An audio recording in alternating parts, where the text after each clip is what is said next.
know that I need to load some more songs in. That's like we're about to start a porno song, but it's not You know, copyrighted, so I it's mean, if okay. it is what it is, It is what we it put it on is. Patreon behind the paywall. It'll Yeah. be half a cinema ticket. It'll be good to go. Yes. Um, Agreed. you know. What up, homie? That's what it will say. It'll just be Lisa Bilyeu saying that over and over again. Yeah, exactly. I was thinking more of the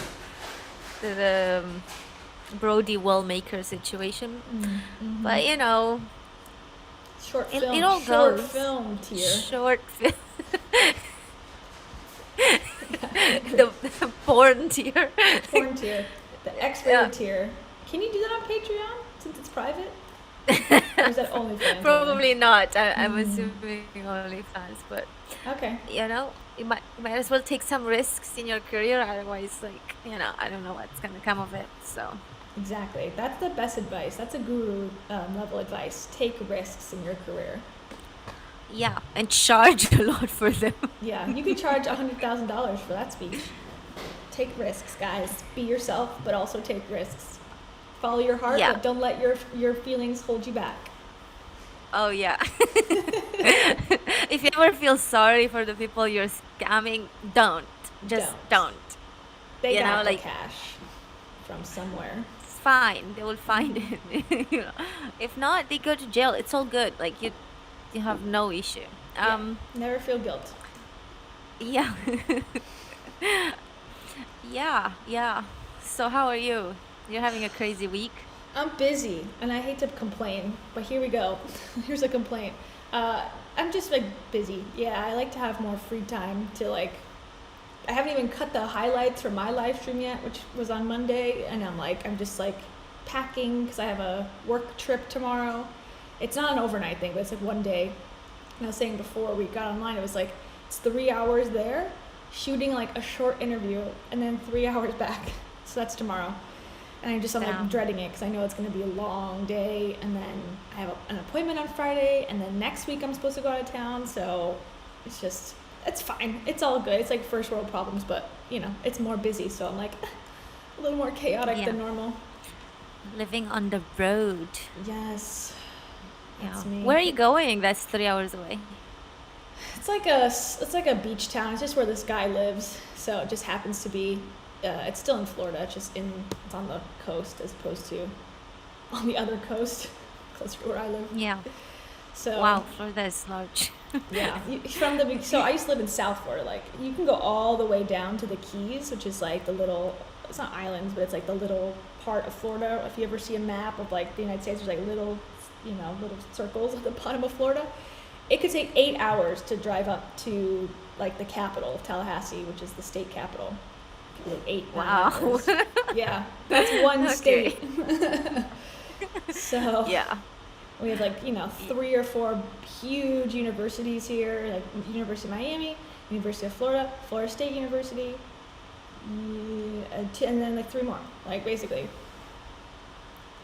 Nice. Miami. Yeah, there's a lot going on down here for sure, and it's huge. So you're welcome again anytime. You want to come experience Yeah, it? I think I want to come.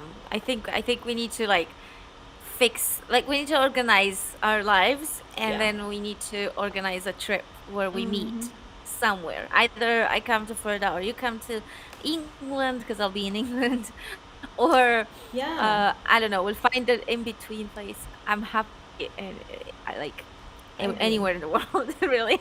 I agree. I do want to come to. I want to come to England too. Europe again. I've only been once, and it was like for a short trip. So I would like to come again. By the way, people are saying that you're I know. I just switched it. Hopefully, sounding fuzzy. I don't know if it's like the mic. Testing, testing. Better, better. Under a waterfall? Oh no. Maybe my plug came unplugged? Okay. Um, better? Help? choose it from Ecamm. Oh. Is there any chance that the That's why. money Hello, hello, noise? hello, hello. Better, better. Should be better now. It was picking up my Yeah. old microphone. Oh, yeah. Well, I don't know. I swear to God, Oh, right. Cringe-Fluencers Yeah. is Yeah. like haunted because I fixed the YouTube issue that we had last time, putting it on the wrong account, or putting it on the wrong account, and then now it's like picking the wrong microphone. Okay, hello, everyone. Are you there? Yeah. And Much better. Okay. There's like a little delay of the chat, so it's like it's horrible, and then I change something, and then like the comments come in perfect, and I already switched it back. Yeah. All right, we'll figure this out one day. Thank you for bearing sorry, with it us. kind of seems like my internet is is not working properly today. So As Heidi Powell would say, it's well. truly spiritual warfare around here. The demons don't want us to win, but we will survive. Wow. Okay, so she's changed. Heidi's changed for the The worse. demons. Yeah, she's like, oh, spiritual warfare. You know what I mean? It's like, not really. Okay. Well, on that weird technical difficulty note, let's start so that we don't, the demons don't shut us down again. So obviously the thumbnail is all about Brittany Dawn and her lawsuit. So we're going to talk about that a little bit. But Cam actually is coming out with a full video of like reviewing the court proceedings because it was covered through Zoom. So we'll talk about that, and then we're actually going to switch it up a little bit and talk about Brittany Dawn's husband, who is also been in trouble with not the law necessarily, but he did have some pretty, I don't know what the word is, scandalous interactions while he was a police officer or a deputy before he married Brittany, and he spoke about it for the first time. And I knew the video, and I've seen the video, and I've heard little rumblings, but this is his first time talking about it. So we're going to kind of talk about that as well. But we're going to start off with just a little like appetizer of a story. And it sort of but it reminds me of Dave Hollis, our favorite male here on the show. Unfollow me. That Dave Hollis. Yeah. This Dave Hollis. I am all about getting a free ride. Yeah, that guy. Yeah, he became a fitness influencer. He did become a fitness influencer. He is going to be doing, allegedly, as of now, competing in a fitness competition, like a on stage muscle man competition, as well as Heidi. But we all know what his book was like, right? Built Through Courage, what the metaphors. And the first one as well. Oh, God, I read both of them. They were both awful, and lots of repetitions between the two. So yeah. And do you remember the theme, obviously, of the second book? What the... Like, what do you mean, the Navy theme? Like, yeah. Just the ship metaphor. Shib metaphors. Yeah, so Dave Hollis doesn't do it anymore so much, but he loves talking about ships in the harbor that are ships are not meant to be in the harbor. They're meant to be on the ocean, making us stronger individuals and taking risks in the oceans of our lives. So if you've read the book, you understand what we're talking about. If you've watched both of our reviews about the book, I think you have a review, right, of the book as well? Yeah. Yeah, there's a lot I of didn't just read it for me because no. I did that for you guys. I sacrificed myself. It was rough. It was rough seas. Let's just say that. Yeah. So anyway, so I was reading this article about Peloton, the new CEO of Peloton, and it gave me Dave Hollis flashbacks. So I thought you might enjoy how Dave's symbolism is becoming viral. It's going out farther than self-help. It's now becoming a business thing, sort of, to talk about shibs in the harbor. Damn. Okay. So if you don't know what Peloton is, it's that app, or it's like a spin bike or a cycling bike. Yeah. And basically you there's different ways to do it, but the traditional way, I guess, is like you get the bike in your house and then you have an iPad or something where you can watch different trainers do different spin classes. And that's, you know, whatever. It was huge during the pandemic because everyone was stuck home, but still wanting to do group classes. Okay, so they've had some issues with business. They've sort of lost money. They've had like... I saw this on the news. Like, apparently the Brits are struggling to resell their Pelotons. I thought that was like hilarious.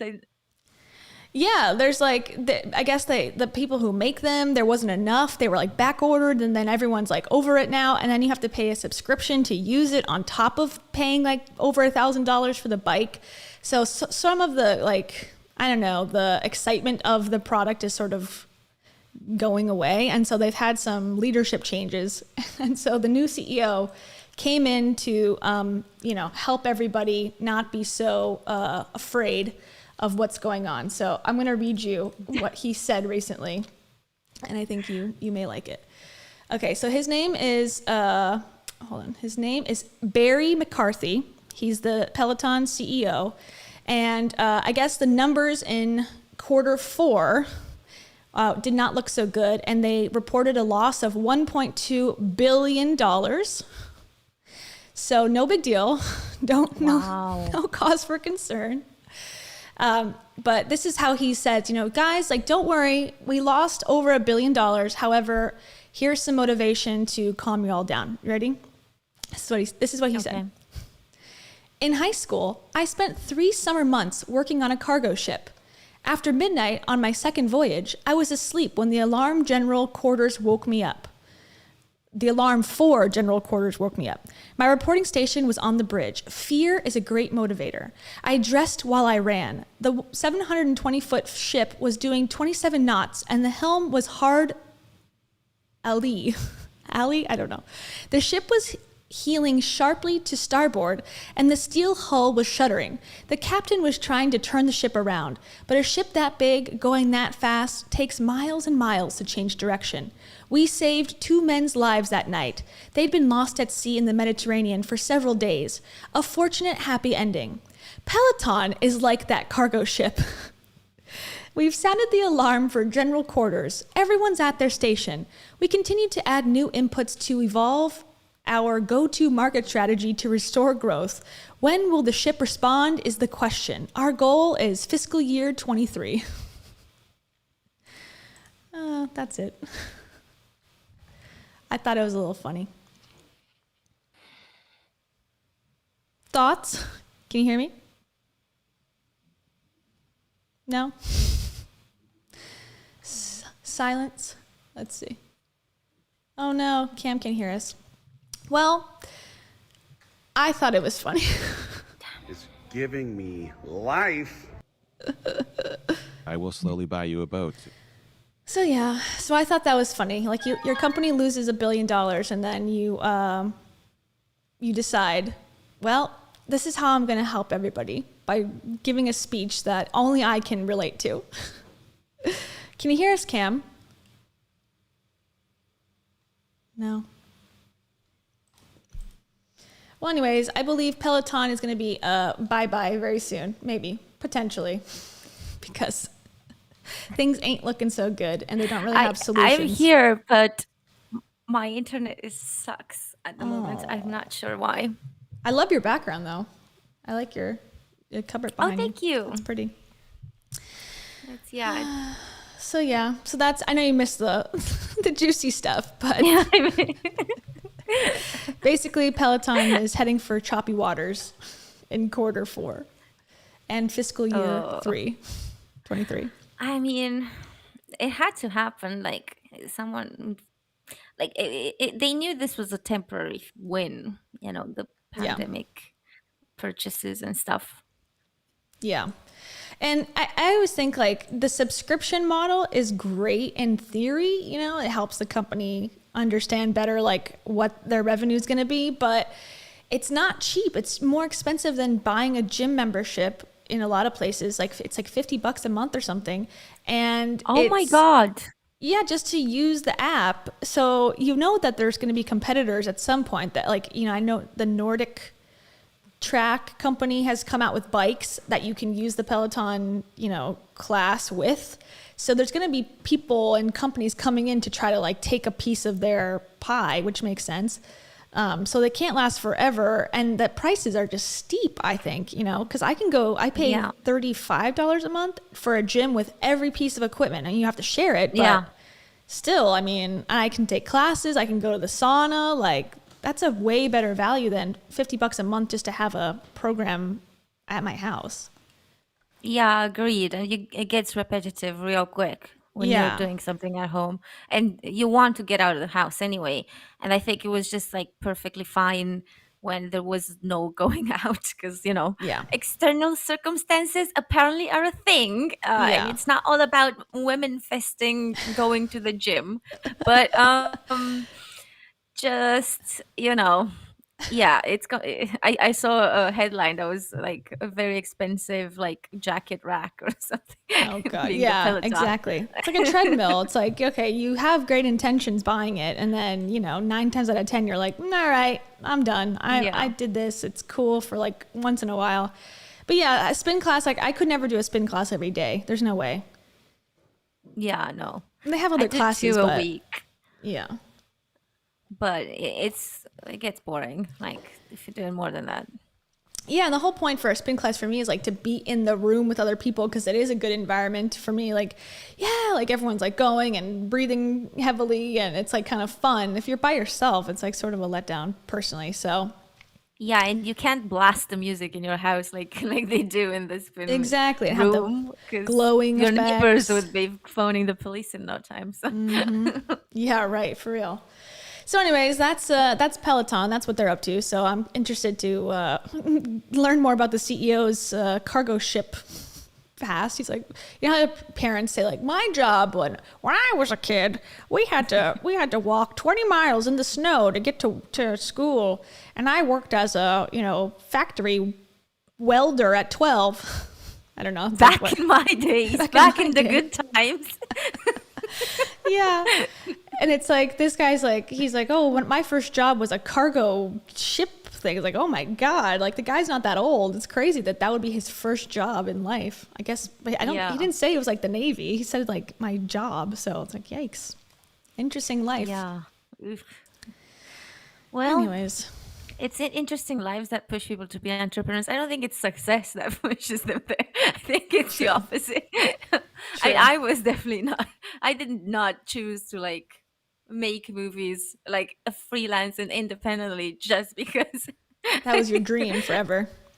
Yeah, no, it was more of a situation where I was like, oh, this is the only way I can actually make films. So I guess I'm gonna have to figure out this tax thing. Taxes?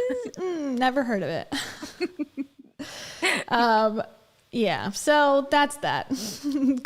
Elder millennial likes her Peloton, or likes their Peloton, so maybe there's hope. Fair enough, yeah. There's hope for the company. Do you want to buy another 500? Do you have $1 billion available to keep the company afloat? Oh my God, you could literally buy Peloton right now. Imagine. Damn. Imagine being like a businessman, being like, ooh, they're in like super financial strains. Why not buy them? Only $10 billion probably. Because we're really close to a turnaround. They can't afford to ask for big prices right now. So yeah, might be great for like, Jeff Bezos. Jeff, get on it. Jeffrey Bezos. That's all Amazon's missing is like an exercise component. You could like buy the equipment like as you're exercising, like, oh, add dumbbells, and they show up at your house in the next 60 seconds. Wow, yeah, that would be fun. It's time. Yeah. Speaking of fitness, let's talk about Brittany Dawn. She's an online fitness, formerly known as an online fitness influencer. We had a whole episode about her, all the things she's accused of, and her story has gone so many different directions even since we did the video about her. But basically, just to recap, she was somebody who posted a lot online on Instagram about like her dieting. She was doing fitness competitions at one point. She, talked about her meals in a day. Typical YouTube fitness Instagram influencer, whatever, back like 5 years ago. and then people started really liking her. She got a following, and then she would sell these custom workout plans, and people would, buy them. And I guess the claims were that she would look or talk to you or figure out what your body composition is. Now, I don't think she has any training formally in any of this stuff, but she claimed that, she could give you or I or anyone a custom plan for working out and dieting. And there's also a component of like, trigger warning for eating disorders, but there was also a part of her story was that she had overcome an eating disorder. So a lot of people that had done that too reached out to her. And this isn't funny, but it's sort of funny to me, dark humor. She had an automated system set up allegedly where people would say like, hey, Brittany, I thank you so much for your, like, what you do. I had an eating disorder and I'm like struggling and I just really need help. Like, I don't know what to do. And then the automated response would be like, awesome. That's great. Yeah. I know of this. This is probably the most cringe part of the whole thing. Yeah. Fantastic. I'm so happy for you. I'm really struggling and I don't know what to do. Awesome. Welcome, girly. So that's what I remember.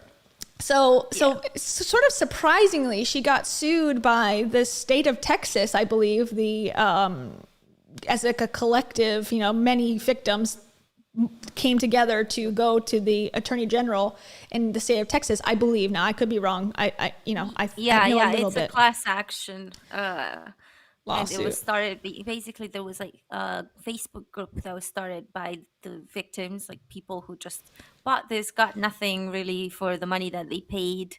And they ended up filing for a class action, and it went through, which is normally like Crazy. class actions are so hard to like. There's like loads of attempts to do a class action lawsuits, even like lots of the MLMs that we tend to criticize basically have had attempts at class actions, but class actions are hard to like Get through the courts. Yeah, because there's so many criteria that need to come into play and need to work in your favor in order for it to work. So it's kind of like, it means that there's like something real like bad there in terms of for Brittany. Yeah, I agree. And it's the fact that it even got there, it sort of sets a precedent for other influencers. So even if it doesn't end up where she's, found guilty or has to pay back some amount to these victims, alleged victims, it could still put people on notice like, hey, you better, influencers that are making products may think twice, because even going through a lawsuit is expensive. It's a pain in the ass. You got to like retain a lawyer on, it's not cheap. It's not fun. So even if you win at the end, some influencers may be turned off by how far this has already gotten in the courts. But here's her Instagram, just a refresher. She's got almost 500,000 followers. She's wildly in love with Jesus. But she married her best friend. So she's got two loves of her life. Two men in her life. It's complicated over in Texas. She is the founder of She Lives Freed, which is I believe a Christian-based event company where you can come and be baptized or something. Like it looks culty to me personally, but whatever. And then she's the writer of Truth-Filled Captions. And here's some of her stuff. Now here's the husband who we're going to talk about today in more detail. This is her second husband, I believe. She was married before, but we don't talk about that much on her channel. Oh, yeah, no, because it doesn't work very well with being Christian and all that. Yeah, but that's him. Brittany has had a little TikTok. I just sent you a link to it. Where she's addressing her cancellation. So I thought that might be interesting to watch. Yes. I only watched like a part of this, but I think it would be interesting to hear what she thinks of being canceled. This is like very Rachel Hollis-esque. They become like, they get accused. Follow They never talked about cancel culture until they were canceled. Now all of a sudden they're like, you know what? This is a really important issue. Yeah, this is very bad, guys. We shouldn't be doing it to me. Yeah, don't do it to me, but do it to whoever else. Okay, let me zoom out a tiny bit. Okay, here we go. My response to cancel culture. If you are Christian and you follow Jesus, biblically speaking, you cannot take part in cancel culture. And oh, we are going there. 3 years ago, I walked through the fires of cancel culture for something that soon I will have the freedom to share the truth on. And after hundreds of thousands of comments encouraging me to do just this, I attempted to fill in the blanks. The music. It was in the middle of that attempt that I had a radical, incomprehensible encounter with Jesus Christ, undone on my kitchen floor. He saved my life. Always on the kitchen floor. And hours later. Why is it Always in the kitchen fetal floor? position. Always on the floor, either the bathroom floor, the kitchen floor, like a floor, like preferably cold, like, so tiles, I'm thinking. Vinyl. Yeah, fetal position has come out a lot, just in terms of expressions. And there's no responsibility, none. Like thus far, it's like no one told you to make, fitness content and claim that it was custom and then not respond or send anything. Like I was thrown into cancel culture. It's like you committed a crime potentially. Like whose fault is that? Yours. What are you talking about? Yeah, I was struggling to like really figure out what she means by 3 years ago, because she's just been sued. Like this is because this is the cancel. Or I also know the story with her dog, and there's like a few other things, but this is the biggest like thing. And she's like, no, it's in the past, but don't worry, soon I'll come out. Like, shut up, Brittany. We already know. Oh my God. Like everyone's aware. No, soon you'll be telling us. Like what exactly will you add to the story? Because I don't know. Nothing, probably. It's just to keep you interested in the story, which it works because I'm like, all right, what do you got to say? Like, let's hear it. I don't believe it, but it is keep me interested. And I think some people don't care. They like just any attention whatsoever is good. But the other thing, this is just sort of like a nitpick, but like Jesus saved my life. It's like, is that how it works? Like Jesus saved you? I thought Jesus was like the one that like decides if you were living or not. How does he save your life? Wouldn't he be the one guiding your life? I don't know. That's just a religious question. It sounds like she hallucinated on that kitchen floor. She had an encounter with Jesus, and I don't know what that means in terms of, does she mean it literally, like she thought she was encountering Jesus, or does she mean it in a metaphorical came home to Jesus type? I don't know. Buy her course or join her event. You'll find out. It's only $20,000 probably. And hours later, but she does need to pay her lawyer. She needs lawyer fees. Ugh. Yeah. It's just annoying, whatever. For an exchange had taken place in my heart that still to this day I struggle putting into words. I've been through cancel culture not once, but twice in the last 3.5 years. What a victim. And the only reason I am still here today is Jesus Christ himself. The horrendous, audacious things that I've read about myself on the internet, knowing they're the furthest thing from the truth. Slander, manipulative headlines, and words rooted with hatred that I wouldn't wish on my greatest enemy. The Lord has set a fire ablaze in my soul to make a change, to be a voice for the voiceless. Okay. For everyone out there who's received threats. Yes, the voice of the voiceless, the fitness influencers who have been canceled community. The voiceless Tana Mojo and Jake Paul. The voiceless 500,000 followers Instagram account. We have no voices, guys. We need to stand up. The voiceless who have like 20 million subscribers on YouTube. We're voiceless. Suddenly they're voiceless, like Shane Dawson. Yeah, Shane Dawson, the most voiceless creator ever. Okay. Threats, worried about their physical safety, their family at home, slanderous comments, or walked through the fire themselves. And just in case you haven't realized this by now, cancel culture has a demonic agenda attached to it, and I am calling it to the carpet. It is not strength to hold someone down, it's insecurity. And for some of you guys, this might be the only sentence you need to hear in this entire video. That stronghold was broken, and I now walk in God-given authority against cancel culture, against slander and hate, against the demonic spirits behind it. I walk in God-given authority against the spirit that is running rampant behind cancel culture. I think she forgot to add the titles in afterwards. Because she's like, it says it right here. There's nothing. It's like blank. Read it and weep. It's like, there's nothing there. that is encouraging people on the internet to take their lives. Cancel culture is bitter, graceless, manipulative, and demonic. And biblically speaking, cancel culture needs to be canceled. I fear my God more than I fear the opinion. Cancel culture needs to be canceled. Do you see the meta universe that she's in? Actually, you guys canceling me are demonic, but you know what? I'm okay with being demonic canceling you. But Jesus told fine. me that I'm allowed to speak on his behalf, and he says cancel culture is canceled. I am Jesus's fave. So we are demons, Kayla. Did you know this? Like actual demons. We're this demonic. Is not the first time I've heard that. Personally, you got a demon in you. I'm like, thank you. We were also Beetlejuice at one point. Oh yeah, it's called a personality. Why don't you get one?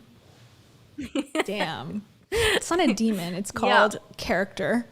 I'm sorry. I'm okay with being the demon. You know what? If they want to call me demonic, I'll put it on a t-shirt and wear it proudly. Yeah. Demons. Unfollow me. That's what Brittany's saying. I love you. Jesus. Yeah. Unfollow me. Demons. Just say that over and over again. That's my sermon. Okay, we're almost done. We got a little bit long. I don't know how much more she could possibly say. She's already repeated herself 20 times about the demons are causing cancel culture, and they always take it to the extreme too. This is what Heidi Powell said as well about cancel culture when Dave was getting canceled for Pancake Gate. Again, another thing that was, I think deservedly critiqued very, well, I think, very deeply, because it was a deeply disturbing thing that happened. So it's I don't know. She's like, cancel culture forces people to kill themselves. It's like, no, I don't think so. That is one response that could be taken, but someone becoming a victim or watching someone say something that an influencer saying something or being caught up in a controversy could also do the same thing. So saying the critique of the bad behavior is causing people to hurt themselves. It's that's not really fair, I think. No, it's not, and I don't know to what extent that is true at all. What are they talking about? They're like, oh, bullying makes people kill themselves. It's okay, yeah, I agree with that, but that's not what's happening to you as a grown adult who made a choice and now is getting critiqued for it, criticized for it. I just don't find that to be the same level of truth. But they all use it. They all say the same shit. I mean, of course, we're gonna be demons, bullies, everything, haters, anything but anything that isn't fair criticism. That's what we are. You just reasonable. Yeah. I don't know. I hate this, and we've talked about this before. But I hate this double standard. If the BBC runs a story, nobody's gonna call the BBC a bully. Well, they'll say it's fake. They'll just say, "Oh, it's fake news. It's not real." But obviously it is real. It's just there's not one person to blame. Can they call us fake news? I would probably I'd rather have that. Thanks, Brittany. It's been less lately. I haven't heard the term fake news in quite a while, which is actually refreshing. I'm glad. Now it's just everything's just misinformation all over the place, has run rampant, and it's just you got to discern it on your own. No one's going to be a gatekeeper at all of information now. So you better figure out who you're going to believe. Yeah, and I think it's a good thing you haven't heard it, because that was Trump's favorite phrase. Oh, I know. I think once he left, it was less. But we'll see. They Maybe took it out of the dictionary. It's now forbidden. It's been deleted from the vernacular. Of man, and I fear his name more than my name being canceled, slandered, dragged through the mud, or belittled. Because what God says about me and what man says about me are two different things. God is raising up an army in this day that are unafraid to push back the gates of hell and reclaim this territory. What? Army of people who don't bow to societal standards or opinion of man and bow only in full reverence to the King of Kings. You cannot choose Jesus and cancel culture, and I suggest you choose wisely which side you'll drive your stake into the ground. One side edifies, the other side disqualifies. And while you may get away with hiding behind an account online right now on this earth, you will give account one day when you meet your maker face to face. Damn. And if I've learned one thing from this part of my testimony, it's this. You can't cancel what God has called. that gives me like, if I'm relatable to most people, I'm doing it wrong Yeah. vibes. Yeah. And it's like, it's very interesting that she's saying that all these accounts, like canceling her, us, we are pushing the gates of hell. What does that mean? I don't know. Pushing They all it say open, the same words. pushing it closed. Like, what? That means nothing to me. Like, are we just straight up pushing gates? I don't understand. Physically, Like, my visual is broken here. Like, I don't get it. But I would say that it can also be interpreted as a good thing. You know, pushing the gates of hell, as in we're trying to keep them in in it. at bay, like demons Yeah. stay inside of Yeah. our community. Don't let it affect the soldiers of Brittany. Don't don't let the Britneys leave hell, aka Cancel culture. I don't know. because she keeps on talking as if she's Jesus, but I think she might be just like a little, Satan. Yeah. So, She's one bad night away from being like, am I the Messiah? Gabby, it be Hannah, me? step away. I know. We have Brittany on Brittany Dawn. on the scene at the moment.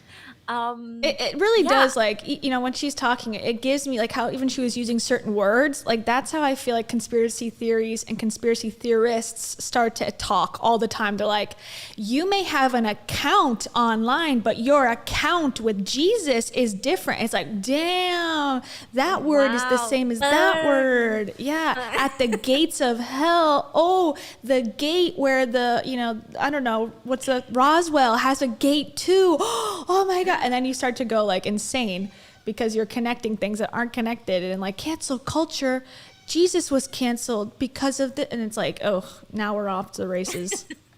But yeah. I wonder what the state of Texas thinks. Like, does the state of Texas think that she's, unfairly canceled here? Because according to James Holian, who is the representative of the state of Texas, she has about $1 million to give back. So, yeah. I don't know. It might be a little thing for some, but $1 million for some is kind of a lot. I don't know. The fact that she has $1 million is insanity to me. That is crazy. Like, again, I don't know if she has it, but because potentially some of that money would be tax sure. money. So maybe she not every single penny hit her account. Maybe she didn't even pay tax. Who knows? I guess like a lot of it is about to come out. Yeah. Yeah, it's a different lawsuit. Because apparently, can I just like give something away from the video? Yeah, I'm not gonna give it all away, but this is like very, very funny to me because the state of Texas has asked for the documentation to be like, hey, who are your customers, how many, everything. We want to see numbers, emails, like names, everything. And they have asked for 5 pushbacks, like in terms of time. They didn't do it 5 times. Extensions, I think they're called. So they asked for 5 extensions. And then this lawyer's Calvin McLean, her lawyer's justification was that she's logged out of her PayPal account. Okay. God. Yeah. That's why so court is so expensive. That's why, like, it's she like forgot her password.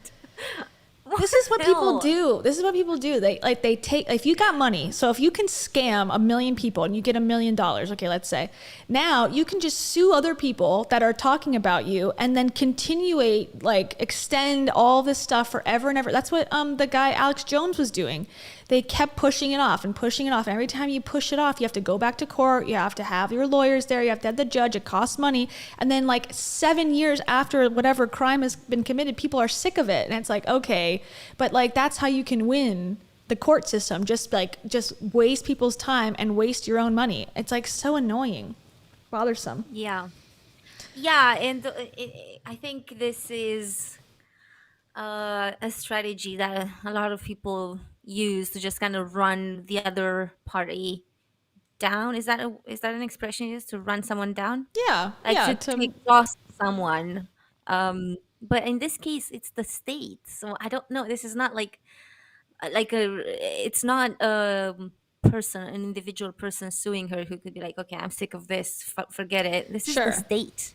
Yeah, like just keeping people like interested or I don't know, like they'll just like, that's the tactic, just like let's just keep going, pushing it, and hopefully it never comes to anything. But you know, it looks like it is at this point. So okay, so I'll let you kind of explain, you know, these are the players. This is, so Brittany is just watching, right? She's not even participating in this hearing, this particular one. Her husband's in the corner of the screen, you can see him there.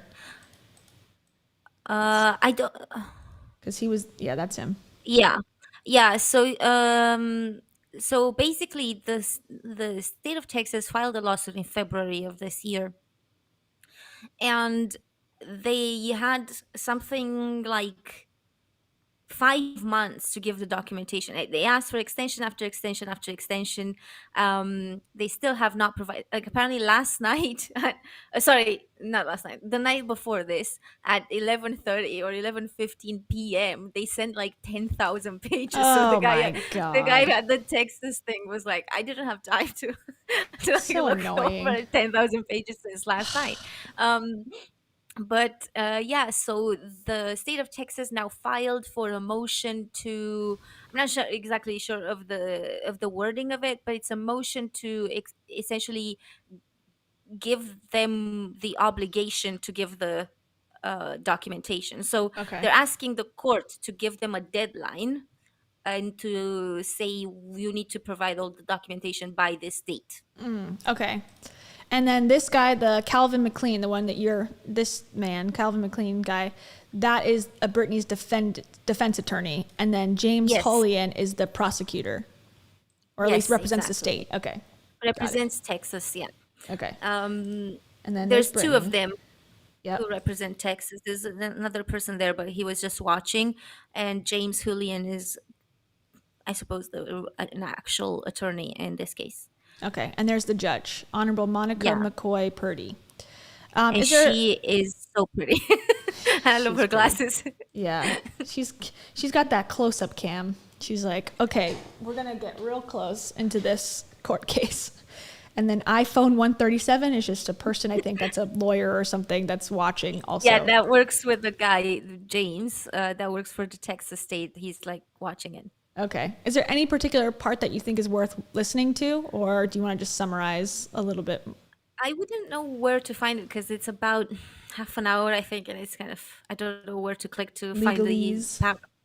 But that was the funny part to me, where they're like, she's actually locked. We have a technical issue. She's locked out of her PayPal. And I'm like, did you know there's like a forgot password link? Yeah, can you call? It's like legal issues. You could probably call PayPal. Who are these people? Just like random people? They kept recording. This is like a different meeting. Are you at the end? I don't think this was still going at that point. It was a little unclear based on our records. So it's like a different court case that they just kept rolling on. Okay. Sure. Interesting. All right. So when are you having your video come out? Soon, right? So if you want to watch this whole thing. Tomorrow. Okay. So plug for Cam's video coming out tomorrow. Get all of the, I'm trying to think of an adjective. Exciting details, the juicy, the delicious details. Yeah. I'm doing a full reaction to all of it. So that's part of it. But it's definitely like, she's definitely like, I don't know why she's there. Because she said nothing the whole time. She just looked watching like Amber Heard the whole time. So it's kind of like, okay. Thanks for being here. Thanks for watching. I guess, I mean, better to know what you're being accused of so you can make more content about it, I guess, you know, the devils and such. But since we're talking, and we saw the Boo thing in the background of that one shot, hold on. Boo thing was in the background. We're going to talk about his possible alleged indiscretions today. Here he is again. And A man of Jesus. a man of Jesus, of course, couldn't stop the gates of hell without a man of Jesus beside you. But he has been a big part of her content since she switched from fitness influencing to Jesus influencing. So he's in a lot, and they talked about their wedding and their marriage and how amazing and how they're godly and how they're better than everyone else. Like the typical, like, holier than thou content that you've probably seen throughout Instagram from time to time. But he's got a little dirty secret type thing. And the ACLU actually has, talked about it on their website, and it involves police brutality. So let's give another trigger warning for this one, because it is sort of a serious issue, more so than like funny. But the ACLU filed a lawsuit over, and it turned out, I guess, I'm going to say alleged because, I'm not deeply entrenched into this lawsuit, but that he is the former Kansas City police officer who was in this video. That's what it appears to be. And he's going to use his own words to talk about it in just a minute. So, okay, here's the video. Let's watch it and then we can read. Actually, let's read about it first. So this is from the ACLU's website. It says, Black people in Missouri are disproportionately stopped or harassed by police. 20 years of collected data shows Black drivers are stopped at a rate 85% higher than white drivers. And too many police departments across the state regularly use disproportionate force in dealing with minority individuals. Missouri offers yet another example. Josh Bills, a Black man living in Kansas City, found himself on the receiving end of just this kind of police misconduct. In December 2013, walking blocks from his home, Bills was approached by 5 officers who surrounded him. He greeted the officers calmly. He stood with his hands down to his sides at a 45-degree angle. He did not act aggressively. The police stopped him because of a call about a Black man, Black clothing. Then the encounter went south, a scene emblematic of radicalized policing that is all too familiar. Despite being cooperative with the officers, Officer Jordan Nelson, which is apparently this guy, who is Brittany Dawn's now husband, without warning, grabbed one of Bill's arms and violently kicked his legs out from under him, smashing his face into the concrete. So, oh my God. Yeah, so that's what we're about to watch. So if that's not something that you want to watch, I don't blame you, but here we go. This is the dash cam that shows the video. So, okay. It's 3 minutes and there's no audio. So, that's what they described. They're approaching him.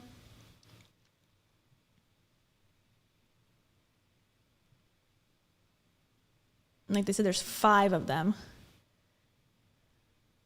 Oh my God. So I guess that's the moment when they're like, he's just standing there doing nothing, and all of a sudden they're like kicking him to the ground. Now you can't hear, his face is smashed, into the pavement, and they're letting this guy just lay there, and then finally other people come. But like, what was he doing? Like, oh my God. Yeah. So apparently the guy who came in, the one that did the kicking of the legs, that was Jordan, the Brittany Dawn's husband, allegedly. So he would have been, let's see. That is so awful. That one kicked him right there just to fall down. I can't. So, yeah. So sorry. It's not good. Oh my God. That is awful. That is what? Like, why did? Obviously, I know why, but like, it just makes no sense. This person is not dangerous. They're sitting there. They're not doing anything. Like, what is going on? Why? I know why, because racism, duh. But like, Yeah, it's common. It's very common here. It's like, I'm in control. I'm the law enforcement person, and you got to do what I got to do. And they use like the strongest force possible. Like, I'm glad he wasn't shot and killed. Like, like sometimes I think the officers think like, well, at least I'm not doing that. This is like not a big deal. But I mean, being violently hurt is traumatic regardless. So yeah. So he's going to tell his side essentially of this story. Did the guy ask for, like, did he sue or something? I think the ACLU sued on his behalf. Okay. So that's how it became. That was so awful. Yeah. He was literally just not doing anything. He was just like standing as requested. Like, what is? I don't get it. Yeah, no, I agree. And yeah, Lauren says, is this the same husband that shot their dog? Yes, that is the same one. Yes. Because she did a whole video about it. So this is the type of dude that is apparently besties with Jesus. You know, of course. Come here, girly. Come on. Tara wants to watch. Hey, Taro. She's been getting so much attention from streaming this week. She's like, I like this. So all the scary parts are done. Now we're just gonna get his side of the story. So it's long. We're gonna have to skip around through parts. Let me. I think the guy's okay. I think he had issues with. Let me just double check that. Nelson. So he was fired basically Jordan Nelson was fired from the police force because of that incident. Wow. It says, Yeah, okay, yeah. Let's see. Bills has been denied justice. So that's the victim has been denied justice for the violation of his Fourth Amendment rights. So the ACLU of Missouri sued. And then, so he's alive. Yeah, he says, this isn't the first time this has happened to me when a police officer has said, hey, you look suspicious for no reason other than my skin color. It's not even the first time I've been roughed up. It's just the first time I've been able to draw attention to it. My existence shouldn't be cause for concern. So Bills was held. So the victim, the guy who got smashed to the ground, was held in jail for 2 weeks without bond following the incident, and he lost his job. Why would they hold him in jail? Oh my God, this is so awful. I don't know what his accusation was. It doesn't say that. Like what they held him. What was the charge? What, that he was wearing black and he was black? I don't know. Suspicious person? Yeah, I don't know. In the article, it was like a man who's black was wearing black, and so what? Like everyone wears black jeans, and what's the problem with wearing black? Suddenly, I have like 90% of my closet is black. What's the problem with that? Well, you're not black, so you're good. You're fine. You don't have to be worried.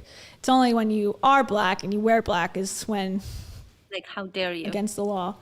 I don't know what his. I can't get into the Kansas City newspaper because they blocked me because I can't. I'm not paying for one article. This article says, okay. Yeah, they filed it on, so the ACLU filed the lawsuit on behalf of the victim. And the ACLU said Nelson, kitty, stop, never tried to put him in handcuffs or ask him to put his hands over his head. Kitty, stop. Sorry. It doesn't say what he was charged with. I don't know. I can't, I shouldn't, I'll look it up later. But. Well, I think if they held him in jail, there should be no charge, because normally the charge comes after a trial, right? No, that's conviction. So usually to be held longer than like 72 hours, you have to have some sort of charge, whether that's disorderly conduct, evading arrest, like it could be, loitering. It could be loitering charge. I don't know. I haven't seen what the charge was. But if you don't pay your bail or you don't pay your bond, then you sit in jail basically until you do have a court date or they drop the charges. So they just confused. Made up some charges to like keep him there. I mean, maybe there may be something. Maybe he had a warrant. I have no idea. I'm not sure. Wow. But it seems like the big issue here is the brutality. Yeah. Okay, so here's the perspective of Brittany Dawn's God-fearing husband.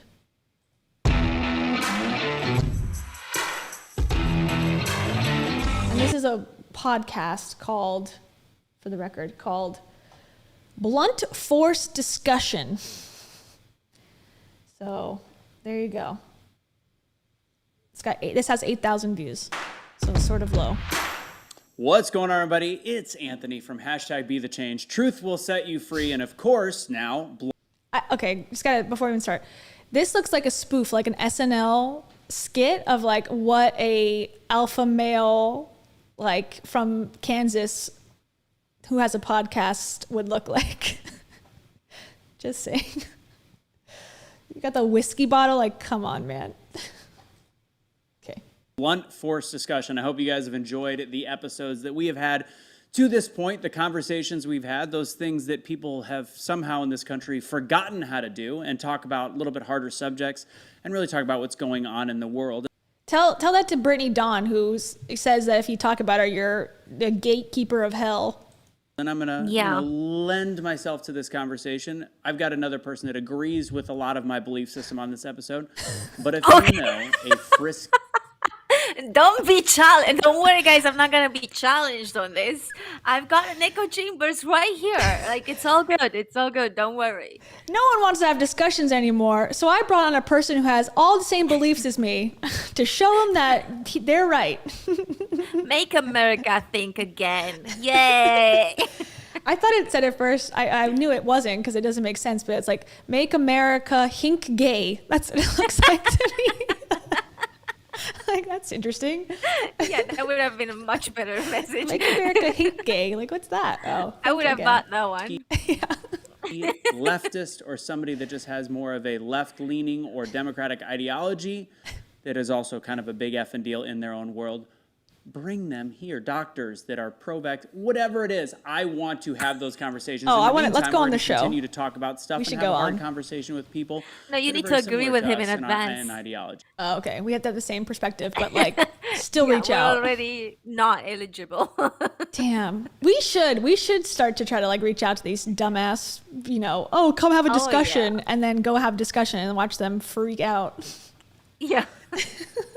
we could tell them like, no, yeah, I totally agree with you. Make America hink gay. I'm a big deal in my world. How dare you? I'm so pro-vaccine, my dude. Like, Like, you're magnetizing me. Stop. Okay. To that point. But It's a this funny intro. episode is going to be a conversation involving what's going on in the world, where we are as a society in terms of policing, and also some of the complete and utter failures that unfortunately happen in this weird world of social justice warriors and supporting criminals and all the weird stuff that we do. But we've got a really cool guest, and I'm going to let him do a little bit more of an this is introduction very on himself. open-minded. He is a former police officer, which is the bulk of that story and the interesting part of the fact that it's former. We'll get into that, of course. And also he works with a counter human trafficking firm that we can't fully talk a ton about who they are, but what they do is pretty impressive. So we'll get into that as well. If this is the fucking railroad society that Tony Robbins gives millions of dollars to, I'm going to freak out. oh God. Because Tony Robbins has like a whole, like, he supports this, like, it's called like the Railroad Project or some shit. And they go to like these foreign countries and try to like steal children.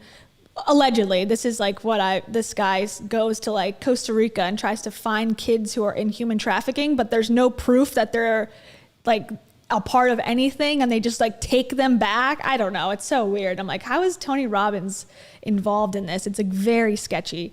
So I'm interested to hear if that's what it is. Anyways. Ladies and gents, Jordan Nelson. What's up, brother? What's going on? Good to see you, man. Good to see you as Thanks well. for having me. Yeah, it's my Excuse pleasure. me. It's a good-looking hat you have on, but at one point I'm going to hook you up. I appreciate that. I think that's What my is compensation this? for They're, like, being here. flirting. That is a hat. Well, yeah, it's He's like, I like your plaid shirt. Where'd you get it? Oh, I like your beard. I like your mustache. Like, oh Jesus. I like guys, your get a hat. That room. looks exactly the same as my hat, but with different words on it. Yeah. as an ex-cop, and, you know. It looks You get a whole exactly bunch the of I'm still a same. little confused why I'm here because I know that there's a double meaning of blunt force discussion. Yeah.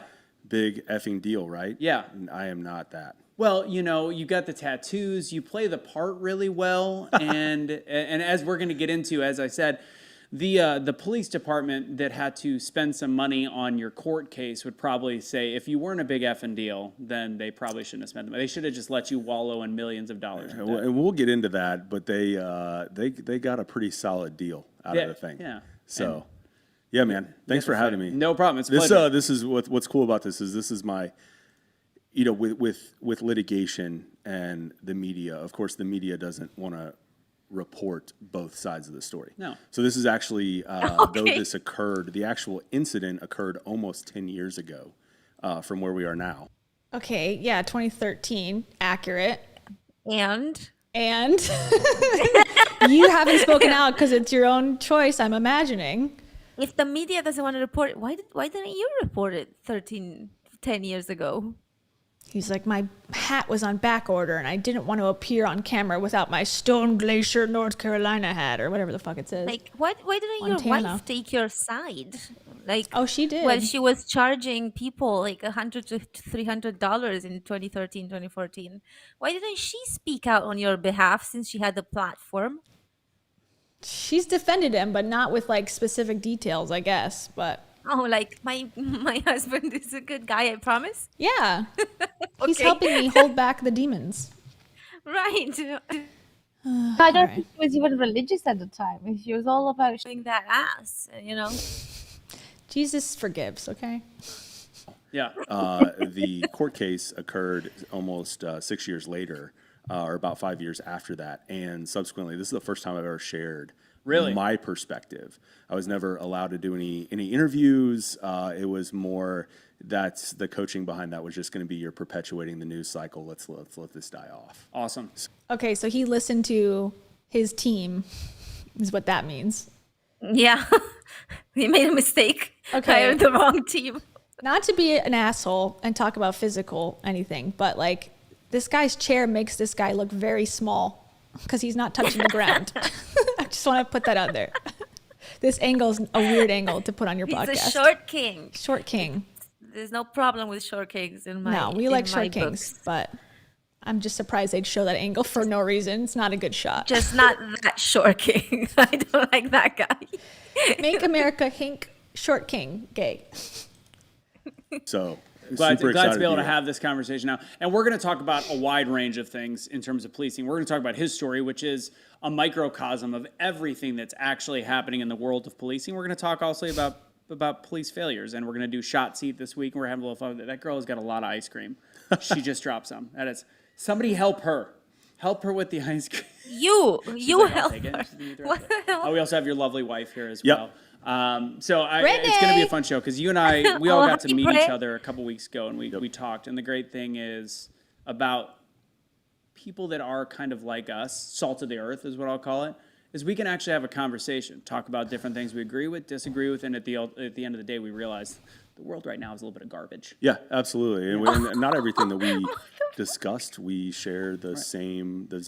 Okay, we get it. You guys like to talk about things. We get it. We don't need a fucking 12-hour explanation. Like, he just did the whole intro. I love having conversations with people just the same as me. And now we're going to go into the second iteration of like, no, we're better than everyone else because we're able to have conversations. Okay, cool. Like, let's get to the fucking conversation. Let's have the conversation. Well, we do that too, to be honest. Like, we know. go on tangents a lot. We're better than everyone.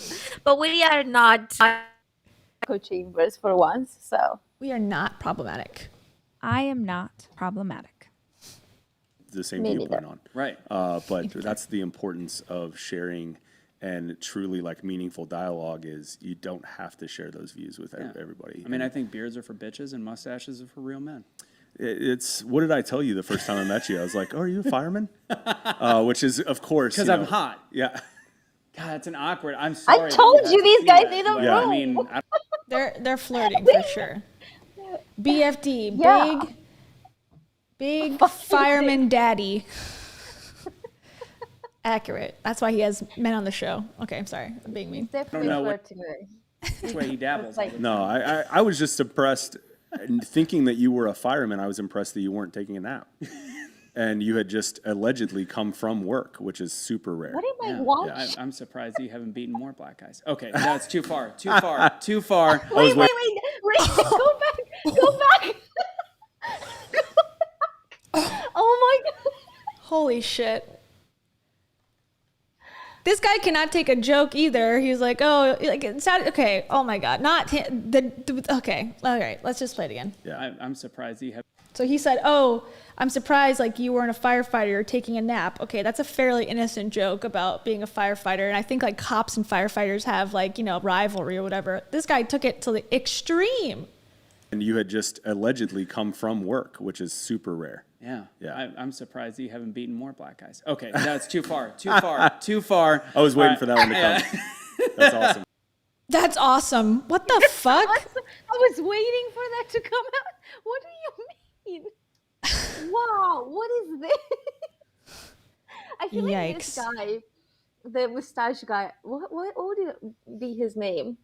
The mustache guy. Oh, and there's like, do you see this? There's a Bumble, Bethany. Rumble. Whatever that is. I don't know what that is. Rumble. I thought it's Bumble. I was like, he's giving us his Tinder profile. It's all good. In God's country, women make the first move. Here's my Bumble. Yikes. But I feel like this guy is actually doing our job. Like, even though he's like, yeah, no, I just get guys that agree with me. I'm like, okay, well, this is a pretty interesting start to that. Yeah, and maybe he's secretly on our side. This is all. It really does feel like a spoof. So maybe this guy, the host, is like spoofing everybody to get them to come in, and then like throws it down on them. I don't know. He's actually an idiot though, so I don't know. That was shocking. Okay, let's continue. That was a good burn, I would say. Jesus, that's awesome. Okay. Thank you. I deserved it. All right, and that's actually, sadly, where we're going to go a little bit with this conversation. Before we get into the actual case, you know, in this world where we don't respect cops enough, and I think that's probably the root of our problem in terms of crime in this country, sure as shit to me is in guns. You were a former police officer, SWAT. Why did you go into the world of policing? Man, exactly that. I had an immense respect. So I was second generation. My dad was a police officer.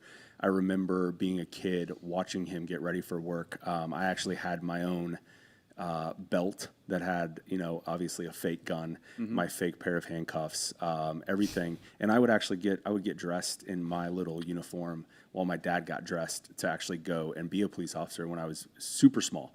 And man, I loved hearing his stories about truly helping people. And dude, there's going to be so much of this that sounds so cliche, but it's genuine. And it's what I grew up on and what I saw modeled for me. And my dad is by no means a perfect man, but so bored. there was a lot of really great. Go on. Talk more about your dad, please.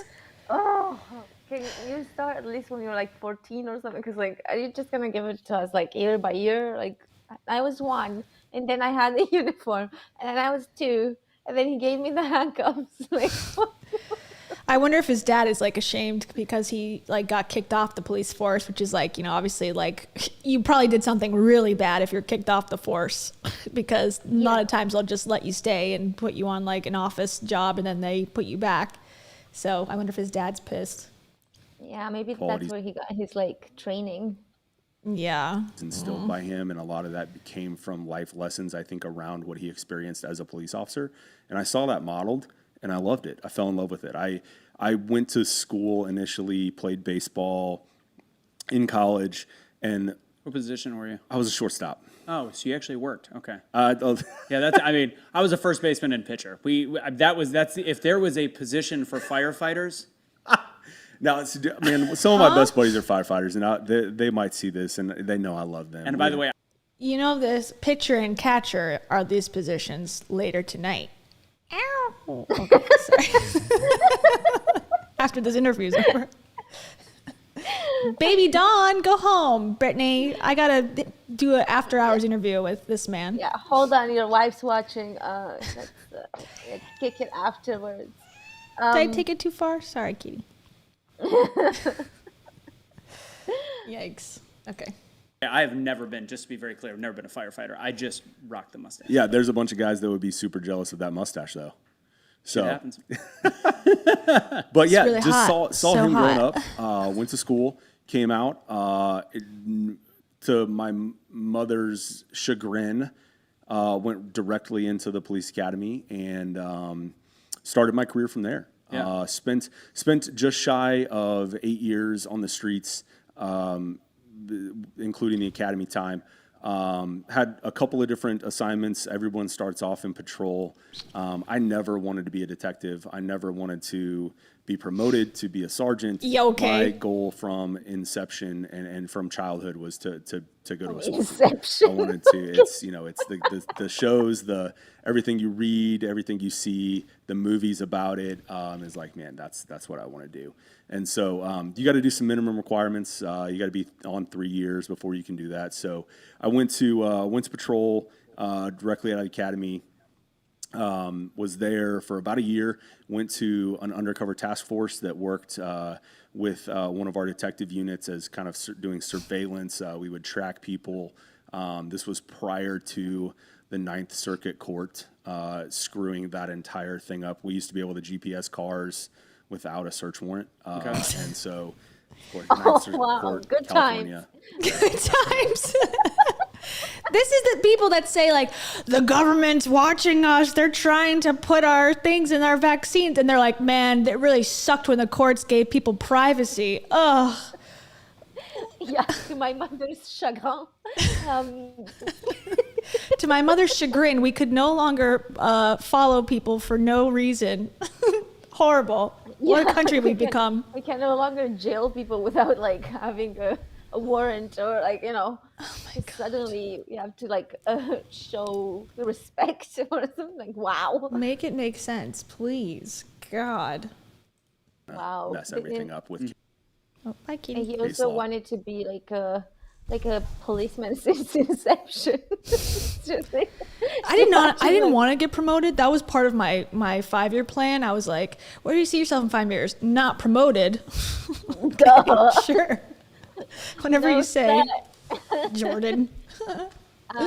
No, I've been wanting this since inception, but just the first like entry level job, nothing else. My dream has always been to stay entry level, well into my senior years. Small. Thank you, Elizaveta. Thank you, Elizaveta. For that, we'll say Scruffy cons. And also, I am not emotionally stable. That's what they're both saying. What this guy feels right now. He doesn't know if he's like seduced by the other guy or what's. They're definitely flirting. This is flirting. Yeah. Confirmed flirting. Yeah. Yeah. Absolutely. Brittany's like over there on Instagram, like, Jesus is my Lord and Savior, and her husband is flirting with the man. Like planning the divorce. It's like, your mustache is really hot. Yeah, it's really cool. Yeah. Ooh. Anyways, okay, back to it. So we did some cool stuff with that. Thought we specialized in surveillance. Worked on with a crew of about 7 other guys, and then went back to patrol for a short time. Was a training officer for a little bit, and then went through a selection process and was taken to full-time team. Got it. Yep. So what was your, before we get into kind of why you left, but what was your, once you were there, what was your favorite part about being a SWAT officer, police officer? Man, the physical favorite part violence. about being a police officer in general is typically Shooting people. you are someone's last resort. You are what wow. kind of that stand in that the last stopgap person they between peace and. I love being someone's last resort. It's really a high priority on my schedule. I like being the last person they see when they die. Yeah, my dream in life is to be an entry-level police officer and be someone's last resort. Aim high. I like how that guy was like, okay, got it with the story. Got it. I don't give a shit. Anyways, tell me about your favorite part about shooting people.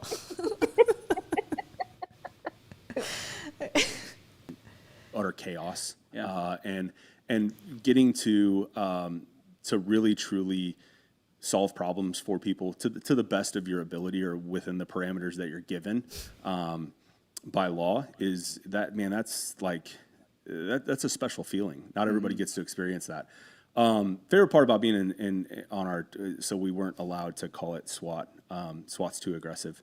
The team that I was on was called the Tactical Response Team, which went by TRT for short, or TAC. When did that become too aggressive or something you couldn't say? Prior to my time there, it was kind of always that way from my we understanding. have the woke culture has started. It started a long time ago, brother. Yeah. Yeah. It's slipped its Biblical times. Actually. It's like, don't worry, they're on to me for a while. They call it SWAT here, so I don't know. That must be a Kansas thing. Yeah. Kansas City thing. You call them woke? I call them MySpace dudes. Yeah. And isn't that like, okay, so you love being a part of the police force. The police force is the one who decides what's named what. So then you're saying, oh, that's the cancel culture. It's like, no, that sounds like the police force made a choice for some reason. And that's the organization you love so much. So again, like, okay, I don't know. I don't really get it. way in there just like, Yeah. can't call it SWAT. It's Yeah, too no, tough. SWAT's too aggressive. It's triggering. Like They it was use a even thing there with was a trigger. even rules and parameters around like, so obviously we wore BDU pants. We wore all black BDU pants. Oh, call the police. Under Armour t-shirts with like what are called like jump out vests over top and like drop down leg holsters and stuff. And they were even very cautious of like where we could go in that uniform. Like, oh no, Because you were triggering. It was aggressive looking. I'll give you that.